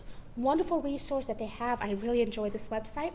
This is another one, the curriculum Smiles for Life. As I mentioned, we have to talk about integrated health. This curriculum trains not only dentists, but pediatricians, OB/GYNs, so healthcare providers, mental health, anybody in the healthcare setting, different aspects about oral health. Perfectly fine for somebody in the medical setting to do an assessment, to talk about brushing and flossing. They're not doing anything beyond that. They're not treating a cavity, but they're doing assessments. Perfectly fine for them to do that because that person's in your door. Don't just send them out the door because they may not come back again. And the next two are from the Administration of Aging. Again, wonderful resources. They tell them who in the state can offer them treatment, but also how they can pay for it. So it goes a little bit further to talk about public assistance programs. And these are the references. I kind of went through that one quickly because you kept going. Basically, what I want to say is oral health disparities for the senior population is out there. It's expanding. Nevada is by no means as well as we could be. But working with Senior RX and some wonderful community partners, we have identified the people in need, and we have evidence-based practices to know how to address that need and make sure that we can improve their quality of life. Thank you, guys.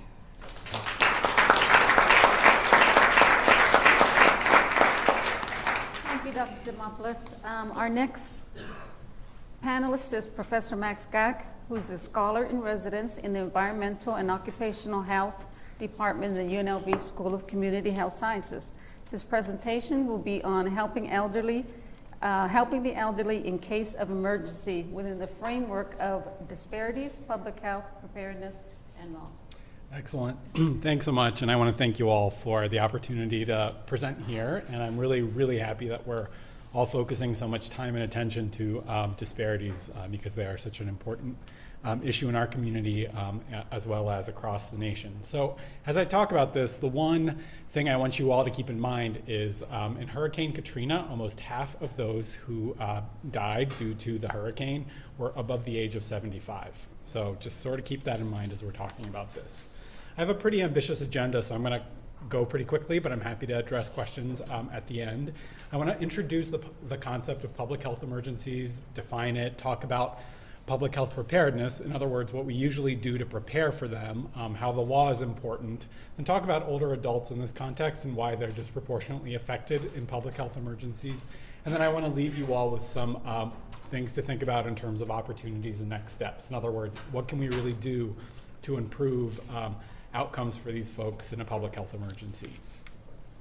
So what is a public health emergency? Well, generally it's any event that overwhelms the routine health capabilities and capacities of a community. So the cause is really a little bit less important than the consequences. And there are a series of variables that determine whether an event will rise to the level of a public health emergency. These include the resources available in the community, the resources that would be needed to address the needs of the community in case of an event, how predictable the event is, its scale, its timing, and public health emergencies tend to have a potential for morbidity and mortality surges. Now, we usually can think of public health emergencies as being caused by several different types of factors, whether they're naturally occurring or human caused or some sort of interaction of the two. So naturally occurring, we might think of extreme weather like extreme heat, or we might think of drought or tsunamis or volcanoes or earthquakes. And there's some argument about whether humans are, perhaps exacerbating some of these things, right? So there's some possible interaction there. And some of these events are caused purely by humans, right? So when we think about conflict and war and mass shootings, and I know we just spent some time talking about firearms, so those are all human-caused potential public health emergencies. And we all in this country use an all hazards response approach, which basically means that regardless of the cause, we're going to try to treat these emergencies similarly because often the consequences are similar on our healthcare system and on our capabilities and capacities. So through laws and practices, we basically try to think about how we're going to deal with a public health emergency through planning. And our emergency management system is really all about how do we plan for these things, right? And that's kind of a tall order because some events are predictable and some events aren't, but it's in many ways kind of the best we could do, right? So we plan, we exercise, and what I mean by that is we do drills or we have other types of thought experiments where we try to think about where our gaps are and how to get rid of those gaps.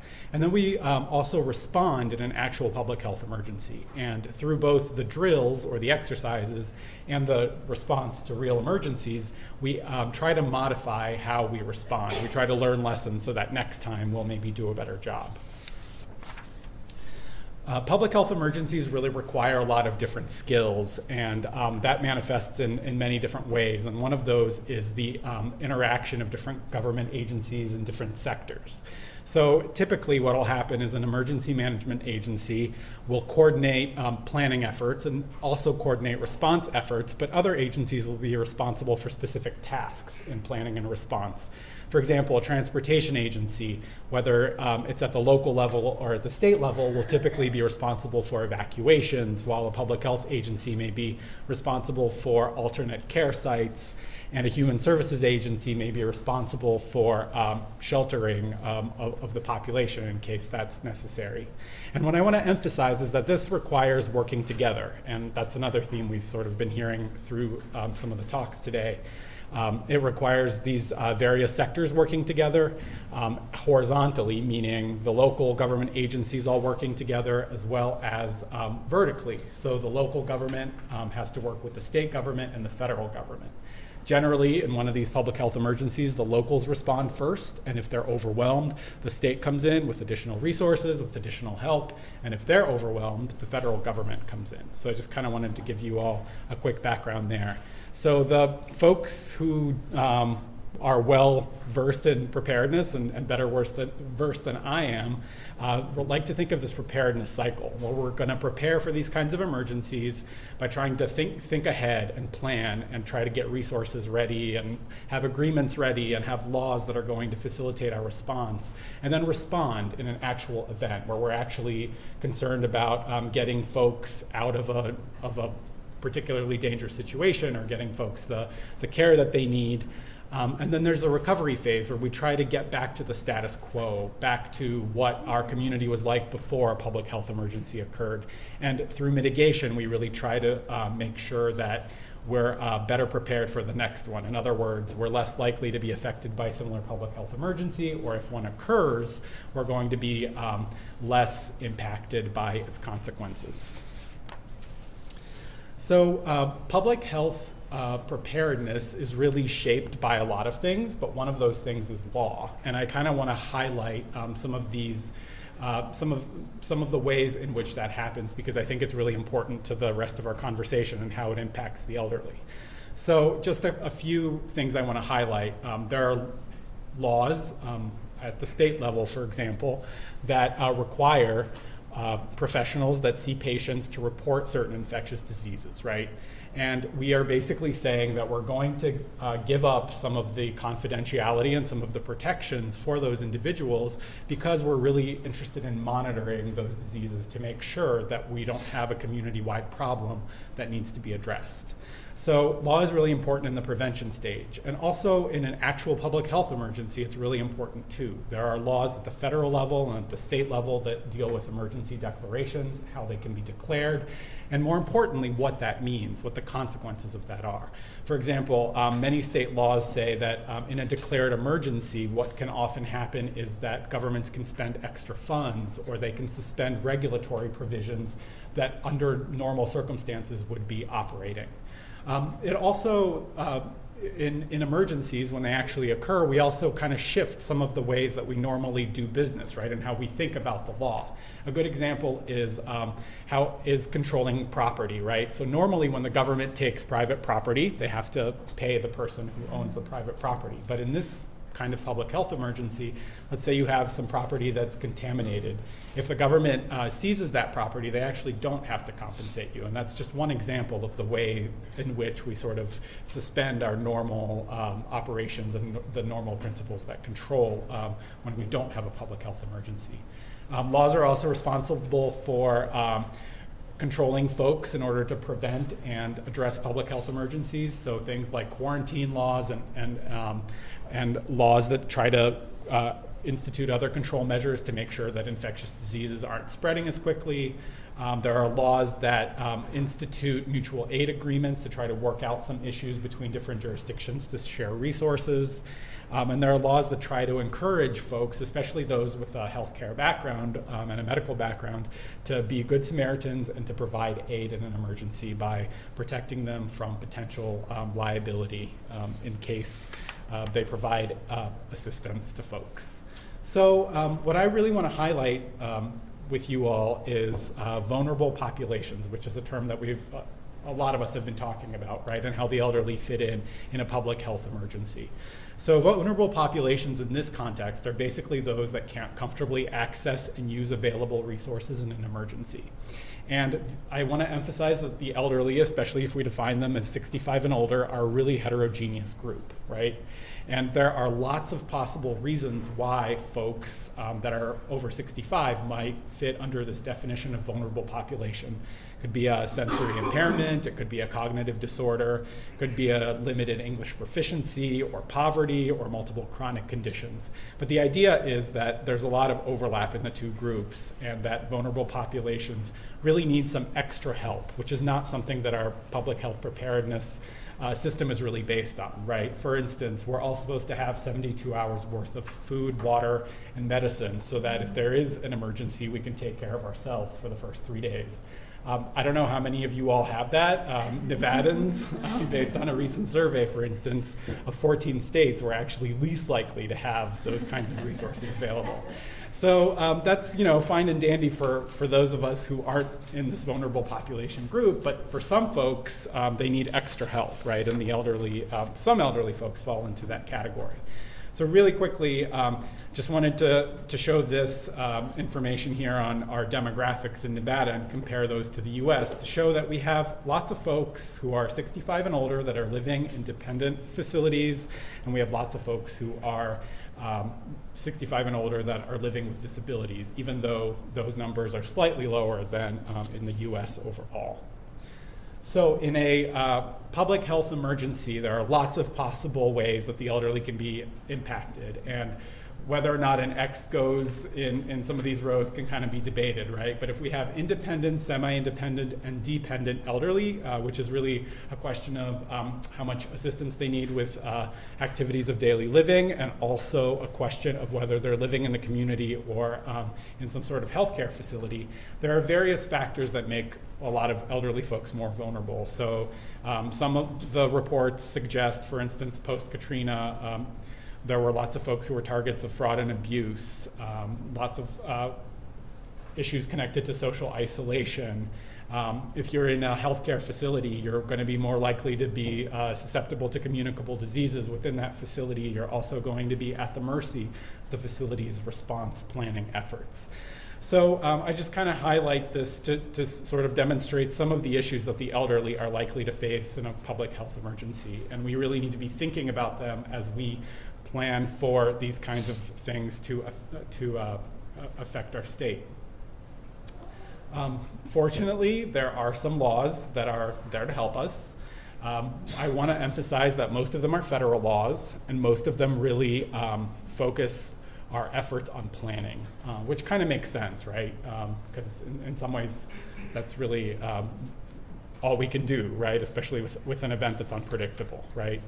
But I'll sort of get to some other recommendations in just a couple of minutes. So really quickly, the Older Americans Act, which creates a network of organizations that essentially at the federal, state, and local level are really there to support seniors, requires planning efforts by those organizations. And I'm going to fly through a couple of these other ones as well. So the Americans with Disabilities Act. There are lots of folks, as we saw in Nevada, who are 65 and older that have disabilities. The ADA prohibits discrimination against those individuals that have disabilities in government programs at the state and local level. And there have actually been some court cases relatively recently finding that some localities like the city of New York, the city of Los Angeles, have not sufficiently provided for these populations in their planning efforts. How that shapes up, we'll have to see as the definition of what is sufficient takes shape. There are also other laws that tie planning efforts to federal funding, and the Pandemic and All Hazards Preparedness Act is one, which allows the Health and Human Services Department to require funded entities to describe how they will plan for this population and work with local aging agencies to do so. Some states also have specific laws focusing on vulnerable populations. Most don't have laws that focus on the elderly. Most focus on kids or people with service animals or people with pets. And there are none in Nevada that focus specifically on elderly folks. So what can we do? This is according some recommendations from the CDC, basically try to think better about what the elderly are likely to face in a public health emergency and try to anticipate some of their needs, trying to figure out what our laws say, what our authorities are to deal with this population in a public health emergency, and try to really plan better. So again, this heavy emphasis on planning. One state, I just want to provide an example, Florida, and Florida is unique in having this law actually created by law, by statutory mandate, local registries of individuals who need special evacuation or sheltering assistance. And the law requires that the local governments provide for these folks, and that government agencies and healthcare providers help with enrollment. And it requires all people that fall into this category of needing assistance that are receiving state or federally funded services register with this kind of system, so that we can know who needs help and how to help them and how to access this population. And the last thing that we can do is really invest in our public health system, because the healthier our public health system is overall, the more resilient we'll be overall, and the more able we will be to provide for the needs of this population. So just one quick example, if we have interoperable communications, we're more likely to respond faster to an emergency and be able to provide for this population. And there are plenty of others that I'm happy to talk about later in more detail. Thanks a lot.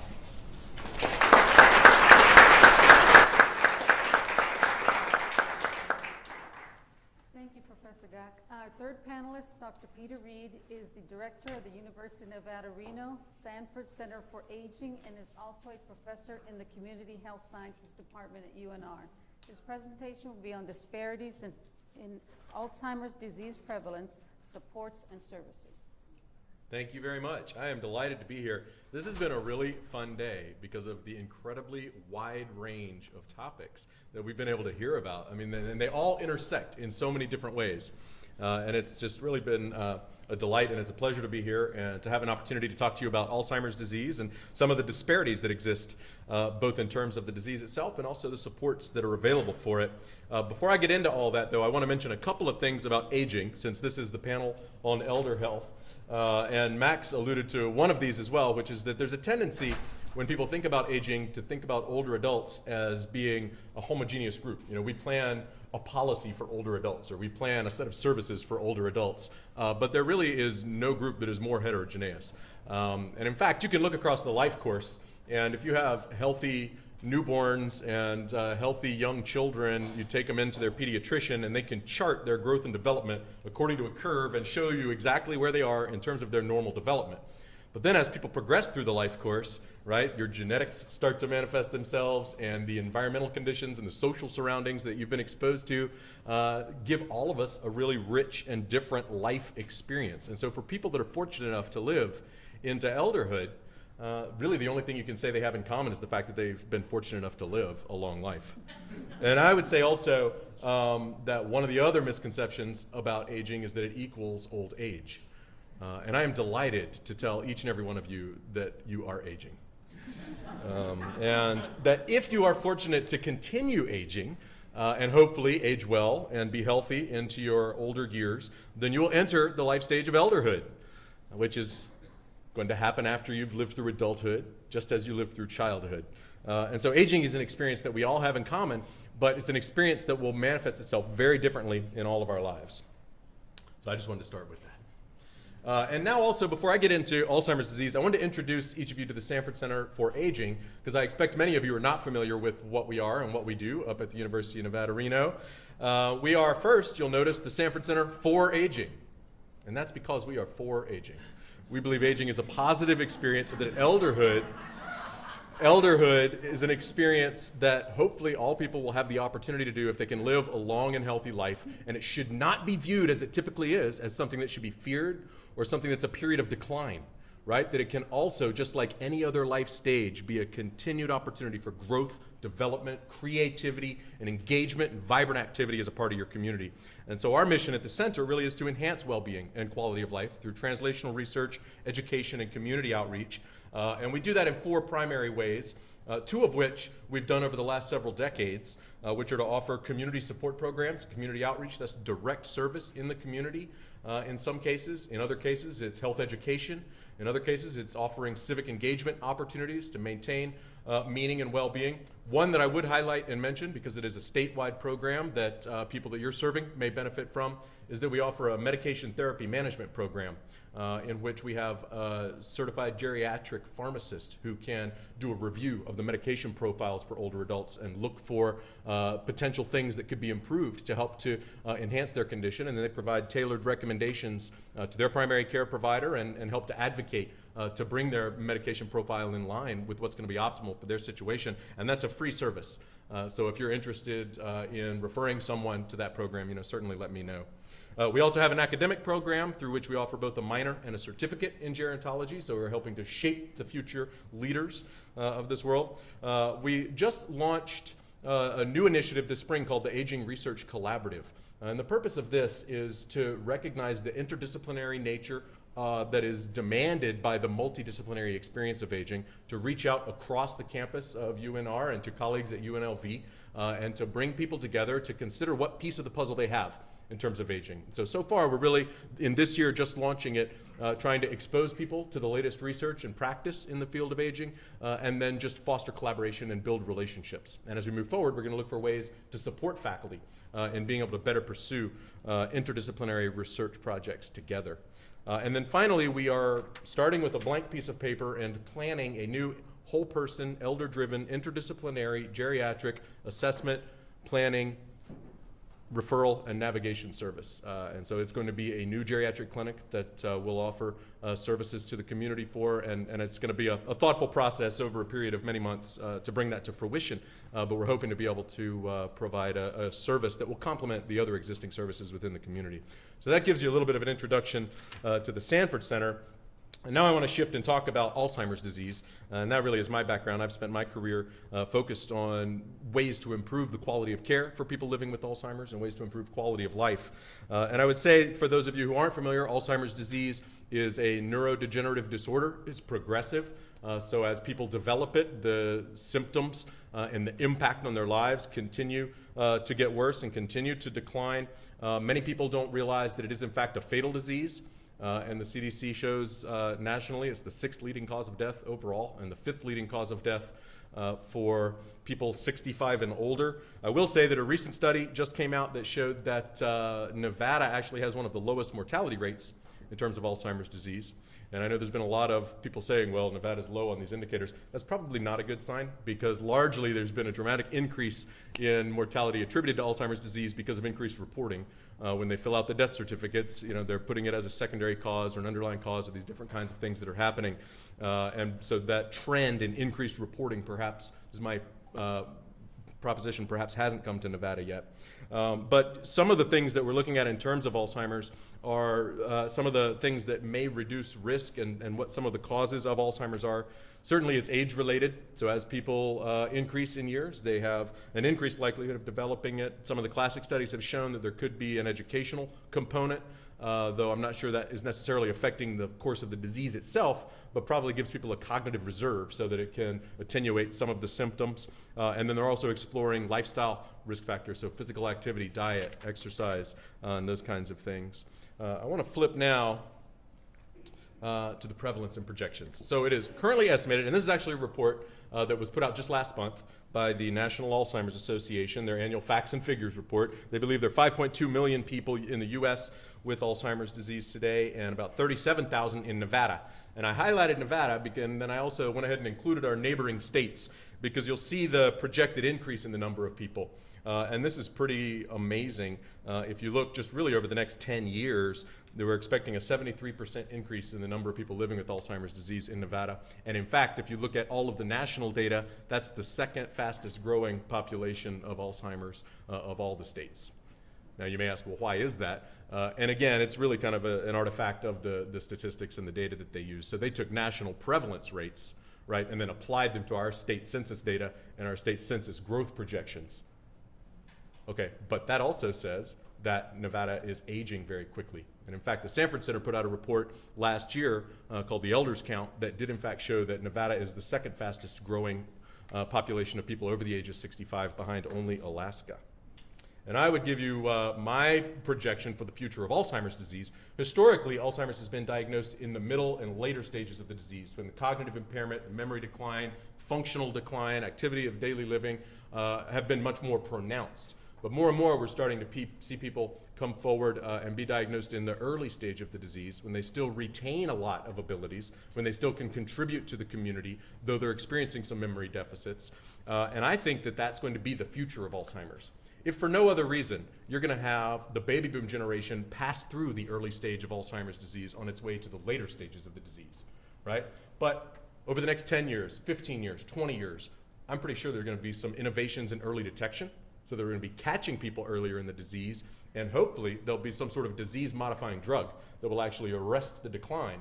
And so then you have a huge wave of people moving through early stage, being caught earlier and put on a treatment that keeps them there. And then the system is not all about skilled care and the real devastation of the disease. It's about how do we engage people in maintaining their identity and their personhood in our communities? How do we keep them connected psychosocially to all the things that have been a part of their life that they've experienced? And so, of course, today's discussion, though, is on disparities. And I will say there are some very pronounced disparities.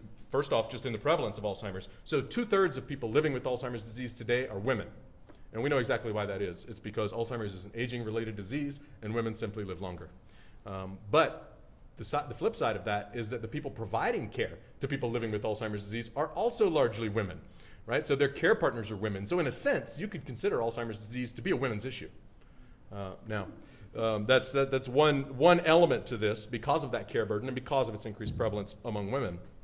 But what's also interesting is that while Alzheimer's is often described as a condition that does not discriminate, right, that everyone is potentially at risk for developing Alzheimer's disease, there is a 2 times higher risk among African Americans, and there's a 1.5 times higher risk among Latinos and Hispanics. And we're not exactly sure why that is, but a lot of research going back to what I said earlier about the behavioral lifestyle risk factors that are related to this that contribute to vascular disease is perhaps showing that there's a real connection there, that higher incidence of diabetes, hypertension among these populations is actually helping also to drive a higher incidence of Alzheimer's disease. And so then there's a higher prevalence among minority elders. Their experience within the medical system is also different. So we've seen actually that there's a bias in terms of the tests that are even being used to detect Alzheimer's disease. So African Americans are scoring lower on MMSE, the neuropsychological batteries, looking at memory and attention and language. Interestingly, these are attenuated when you look at reading levels. So there is that educational piece again. Also with early diagnosis, minority elders are likely to have a longer time between the onset of memory symptoms and actually receiving that diagnosis. After they receive the diagnosis, they're less likely to be prescribed the treatments that are available for it. Now, there are some drugs for Alzheimer's disease, cholinesterase inhibitors, and they don't affect the course of the disease. So they're not targeting the classical pathology, the plaques and the tangles, right? They're basically boosting cognitive function. So it's not like there's an effective treatment for the disease itself, but you can have a higher quality of life with these drugs. And we find a 30% lower prescription rate among African Americans. They're also underrepresented in the research that's happening to better understand the course of the disease. And so, of course, there are in all aspects of health-related research and probably research across the board, there are challenges in recruiting minorities, particularly minority elders, for a variety of reasons. But you can see that this experience really is challenged there. And so then, once we do identify people with Alzheimer's disease, then we move into the supports that we are able to provide for them, right? And there are disparities in that as well. And clearly, I think the implications for this are financial resources, right? So this is a generalization, but you can think about people who have the means are able to age in place, right? So if you have money and you develop Alzheimer's disease, you can hire an in-home care provider, right? Maybe you have a stronger family network that can care for you. Ultimately, though, you're going to reach a situation where you're unable to continue to live within those settings, and you're going to transition into long-term care. Well, if you have money, you transition into assisted living, right? Which is a more home-like environment that allows you to be more independent and also provides you with care, because that's private pay. The government doesn't pay for assisted living in large part. There's some waivers and things like that. But if you're going to rely on government funds when you move into long-term care, you go into skilled nursing. And skilled nursing facilities are much more institutional. And so then you start to see these trends and these transitions. And in fact, if you look at the study that's shown here, over the last 10 years, or so, Hispanics increased use of nursing homes by 55%, while African Americans increased use of nursing homes by 11%, and whites decreased use by 10%. And what's interesting there is it really is driven by the resources that are available so that people have a choice over where they're going to receive their care. And going into skilled nursing means an institutional, less home-like environment, and doesn't give people the opportunity to really age in place the way that they'd like. Now, some of the other trends also are that assisted living is sort of pushing its scope of service, right? They're letting more and more people stay there beyond what they're really capable of being able to provide for within that. And if you have the money to be able to do it, then you're able to do that. And assisted living is state regulated rather than federally regulated. But then in nursing homes, the trend is people aren't able to stay there long term because you get a much higher reimbursement rate for a Medicare short-term placement than you do for a Medicaid long-term placement. I went into a low-income urban nursing home in Oakland and sat down and looked at the case mix with the administrator, and he showed me that his costs per patient per day, per resident per day, were about $227. And that his Medicaid reimbursement was about $187, so he's losing money on each Medicaid patient, each Medicaid resident. Medicare was reimbursing at $800 a day, so he's subsidizing the low. And so you're seeing this trend where places are realizing this and they're converting their long-term placement beds into short-term. And it doesn't end there, right? So actually the location is disparity, but then for people that even move into nursing homes, homes with no or few African Americans have higher revenue, higher profit, increased quality and process outcomes. Homes with mostly African Americans have more deficiencies. Those are the penalties that the regulators come in and assess, higher financial vulnerability, and lower staff to resident ratio.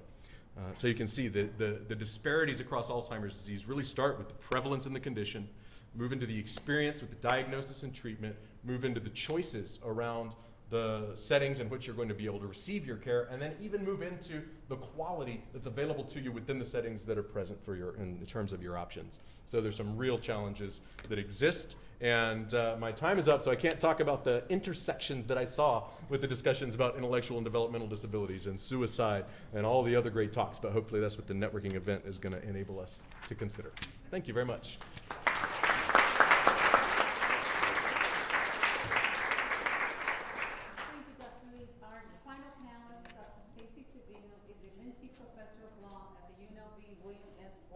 School of Law. The presentation will be on legal approaches to combating elder abuse, neglect, and exploitation. Well, thank you so much to Dr. McLean for the introduction and for the opportunity to be here, and a very, very special thank you to Dr. Kenyon and the Nevada INBRE for their very generous support of this symposium, without which we wouldn't be able to do this. My comments relate to legal approaches to combating elder abuse, and elder abuse is actually just a very generic or general phrase. It's actually somewhat outdated now, that is used to talk about any intentional, knowing, or even negligent act that harms an older person or that poses a serious risk of harm to an older person. And in terms of our state law, we define older person as actually someone who's quite young. That's anyone age 60 or older. And when we talk about the types of elder abuse in Nevada law, we actually have 4 types of abuse that fall within this generic or general concept of abuse. We have what I call straight up abuse, which is physical and emotional abuse. For example, if you punch or kick or hit an older person, or if you threaten them by saying something like, well, I'll put you in a nursing home if you do X or if you do Y, or if you don't stop doing X or Y. It also includes sexual assault and also things like restraint and medication abuse. For example, if a caregiver fails to give an older person his medications or her medications and they get ill or they die, or maybe they actually give the individual too many of their medications and they get sick and they die, that would be what we call kind of straight up abuse. In addition, of course, we also have neglect, and this is a very legal definition. This includes the failure of someone who has a legal duty or who has voluntarily assumed a caregiving obligation to provide care to an individual. And it also includes exploitation as well as isolation. And exploitation, unfortunately, includes financial exploitation, which is when someone who has a trust relationship with an individual, unfortunately, misuses their financial assets. So maybe a son or a daughter or a grandson or a granddaughter will steal someone's ATM card or bank card and just take out $20 a day. Or this could be someone who cashes an older person's Social Security checks without their permission.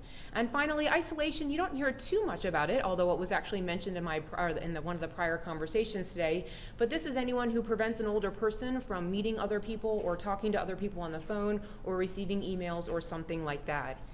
And as you can probably think by the way this is included in this panel today, unfortunately abuse, including abuse, neglect, exploitation, and isolation of older individuals is prevalent, and unfortunately occurs at a higher rate than it does in individuals who are under the age of 60, as well as children who you might think of as very vulnerable and dependent on their parents.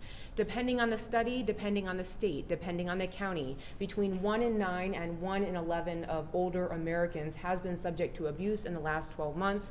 And unfortunately, the older one is, the more likely one is to be subject to abuse. For example, individuals who are 75 to 80 and 80 to 85 and even 85 up, they have more abuse than individuals even just a few decades younger, that is 60 to 65, 65 to 70, and 70 to 75. What is also interesting to me is that what we're talking about on this panel, older individuals, we actually see co-occurring healthcare disparities. In terms of our first panel today, which dealt with healthcare disparities in the context of women and minorities, we see that older Americans who are female are actually overrepresented in the categories of abuse, all of them except for abandonment. And older adults who are African American are actually overrepresented in the categories of neglect, financial exploitation, and emotional abuse. And also in terms of our second panel today, which dealt with healthcare disparities in the context of mental health, we see that older adults, unfortunately with depression, and older adults, unfortunately with dementia, they're actually overrepresented in all 4 categories of abuse. Now, our state does a phenomenal job of providing very current statistics regarding older or elder abuse. And I just pulled a few from the very last year. This data is less than 6 months old, or about 8 months old. But here we're looking at data from from July 1, 2012 to June 30, 2013. If you look on the left-hand side of the slide, you'll see the statistics for Clark and Washoe County. And then if you look across the top of the slide, you'll see individuals by 5-year age brackets. And you can actually see these are closed cases of elder abuse in the different counties by 5-year age brackets. And if you actually look at the number of individuals who are 86 years of age and older, you'll see that that's the highest number, and that makes sense in what I've just said here. Okay, so now what are our legal strategies for combating elder abuse and neglect? I usually kind of refer to this as different tools that we have in our toolkit for combating elder abuse and neglect and exploitation and isolation. And we have about 9 of them, depending on the state. Every state has slightly different statutes here. But I'm just going to run through them one by one and kind of show you where the hot issues are, and then I'll go ahead and end for the day. The first one is what we call mandatory reporting. Here the theory is that if we can require certain classes of individuals, especially individuals who have extra special training in either healthcare or law enforcement or something like that, if we can mandate, if we can force them to report anytime they know or have reasonable cause to believe that someone has been abused, then what we're going to do is hopefully catch elder abuse in its infancy, get these individuals social and health services, and get them out of danger. So we call these mandatory reporting laws.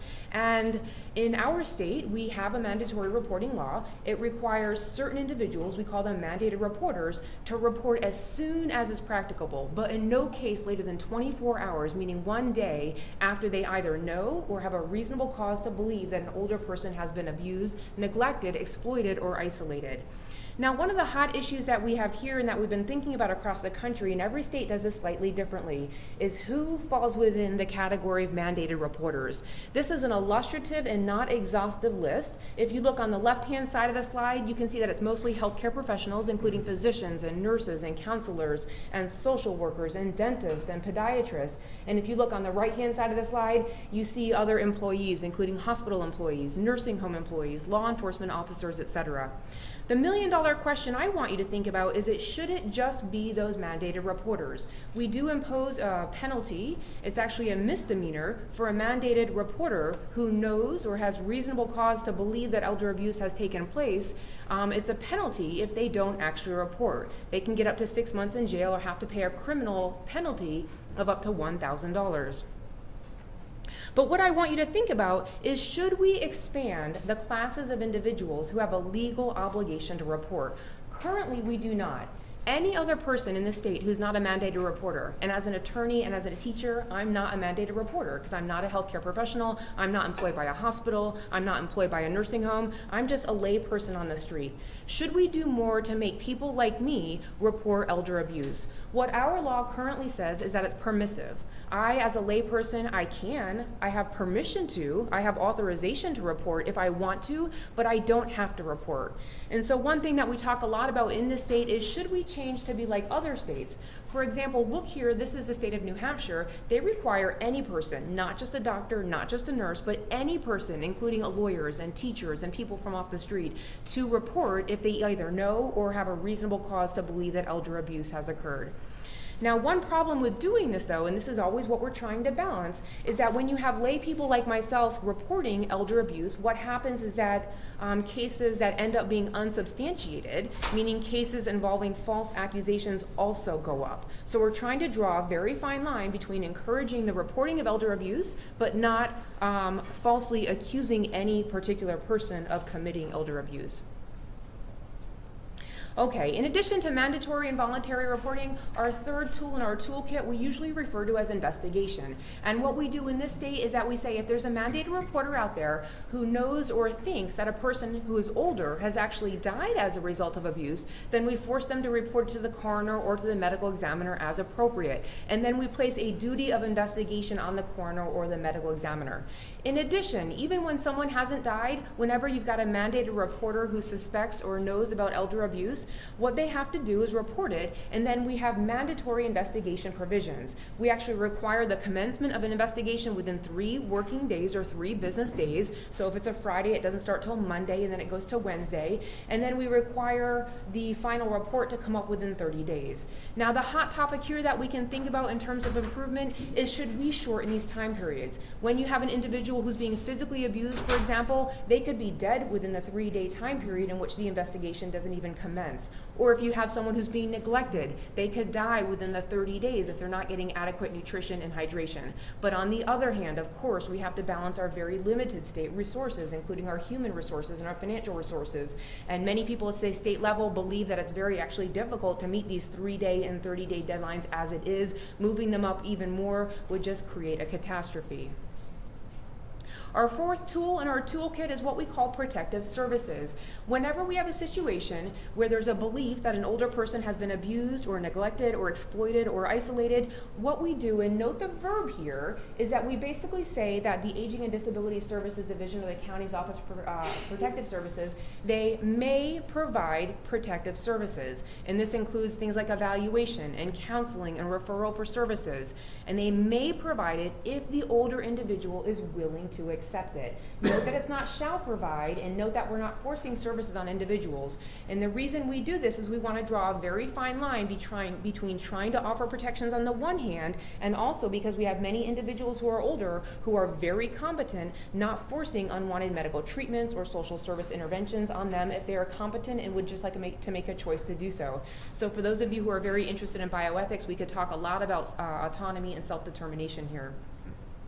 Number 5, arrest. Of course, we want to force law enforcement officers when they believe that someone has committed elder abuse, neglect, exploitation, or isolation. We want to give them the legal authority to actually issue a warrant for arrest, and we have a legal provision that does that. Number 6, evidence and admissibility concerns.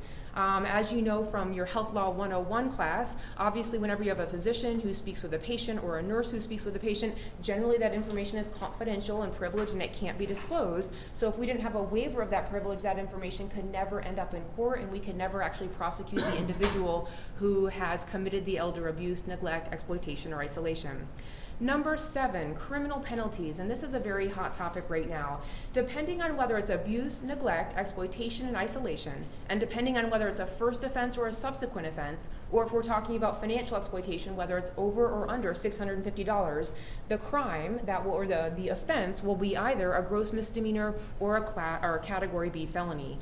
And in Nevada, Category B felonies can result in the imposition of jail or prison time for up to 20 years. The reason I say this is a hot topic is that some other other states are actually less stringent or less harsh than we are. For example, until very recently, Minnesota said all abuse was just a low-level misdemeanor, and they recently raised it, and they talked about how much they raised it, and the crime they impose is only up to 10 years in prison, and we're at 20 years. So the question is, are we too stringent or too harsh, or are we not harsh enough? Number 8, second to last, confidentiality. We want to encourage mandated reporters, including physicians and nurses, to report. And we do want to suggest or encourage lay persons to report as well, especially when they know that someone has been abused. But many people might be afraid that the perpetrator will actually come after the reporter. So another tool that we have in our toolkit is making sure that all reports and records and investigations relating to elder abuse and neglect and exploitation and isolation are confidential. And if anyone should actually leak or divulge that, we actually impose a penalty on them. That's actually a misdemeanor to violate confidentiality. And 9th and very last for the day, we also have special civil and criminal immunity provisions. Again, we want to encourage people to report elder abuse and neglect. We want to encourage our law enforcement officers and our Aging and Disability Services Division to investigate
be more progressive if we required anyone to report. For those of you who have taken a first-year torts class, though, you remember that not just everyone under the law has a duty to rescue someone else, so it kind of depends. In terms of our penalties, some people say we're not only progressive, but maybe we're a little bit too progressive because our penalties are so high. So this is one area where you always have to look at the state law. I'm licensed to practice law in Texas, and there it is completely different. Take every slide I had and like literally flip it around, and the answer is completely different. Before we go to the next question, if you'll all take time to fill out the evaluations that we put in your programs, this will be very helpful for us as we make our plans for the September program. So my question is for Dr. Demopoulos. Did I say that right?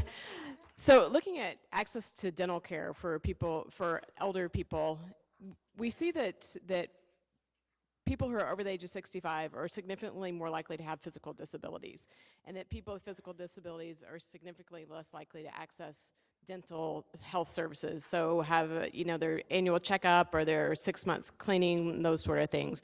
And one of the issues is having inaccessible dental chairs, so it's hard for people with disabilities to transfer into a dental chair and have their dental services. Do you see that as an issue here in Nevada when talking about dental care for elderly people, is that having that disability may be a barrier as well? Thank you. I think I turned it on right, brought it towards me. Good question. It is actually one of those with the Senior RX program, they work with disabilities. All of them are in the home, so they're still able to get around. One of the difficulties is, and we had mentioned, if somebody's in an institutional setting, we don't necessarily have the structure now to provide a clinical care. Like the dental school, we have a lift, we can do it there. Community Health Alliance has a wonderful relationship with the hospital, but by no means can we offer it in every center. What I would hope is that we offer some type of portable program in these nursing care facilities so that they could actually sit in their own chair. So you know how the normal dental chair goes up and down? They actually make chairs accustomed to people with disabilities. So they don't have to physically get out of their chair to get into a dental chair. You can modify their chair and do the dental work there. Reno had a wonderful program that was up and running with St. Mary's before Community Health Alliance. Not as much because it went into the hospital setting, but we have the knowledge, we know what works.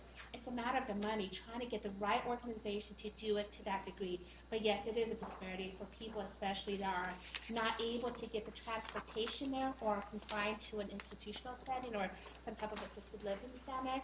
It's harder for them to access the care they need, so they need more direct services on site. This question is for Professor Tavino. I was wondering how often in prosecutions for elder abuse, the actual testimony of the abused elder is essential in proving the case. It seems in some cases financial records may be sufficient, but it seems in other cases the elder, him or herself, might actually need to testify, and there may be issues with not wanting to testify against a child or a close relative. Thank you. That's a great question, and I wish I had that slide up here from the EARS, the Elder Abuse Reporting System, because I would show you who are the perpetrators, and many of them are people that older individuals live with, including children, including caregivers, et cetera. So you've raised a very important question. When we're asking an older individual to testify, many times we're asking to testify against their son or their daughter or their lover, their partner, et cetera, and many times they refuse to do so. So you're absolutely right. In cases involving financial exploitation, especially bank card use or something like that, if you can see that grandma was at the hospital at the same time her bank card was used at Vaughn's in Silverado Ranch, then you actually don't need the testimony. But on the other hand, when you're talking about a bruise that you're not really sure where it came from, many times you do want the testimony. And I'll just say they don't always testify. They're encouraged to do so, and many times they don't want to testify, and it's very difficult, especially when you have someone who has dementia or depression or something like that.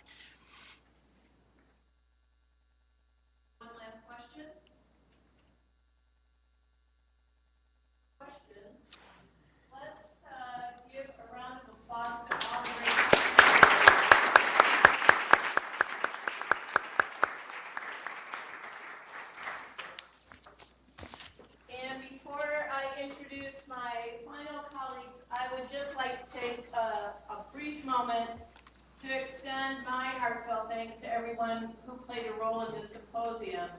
You've just been such a great group of people to work with, and amazing, just amazing professionals.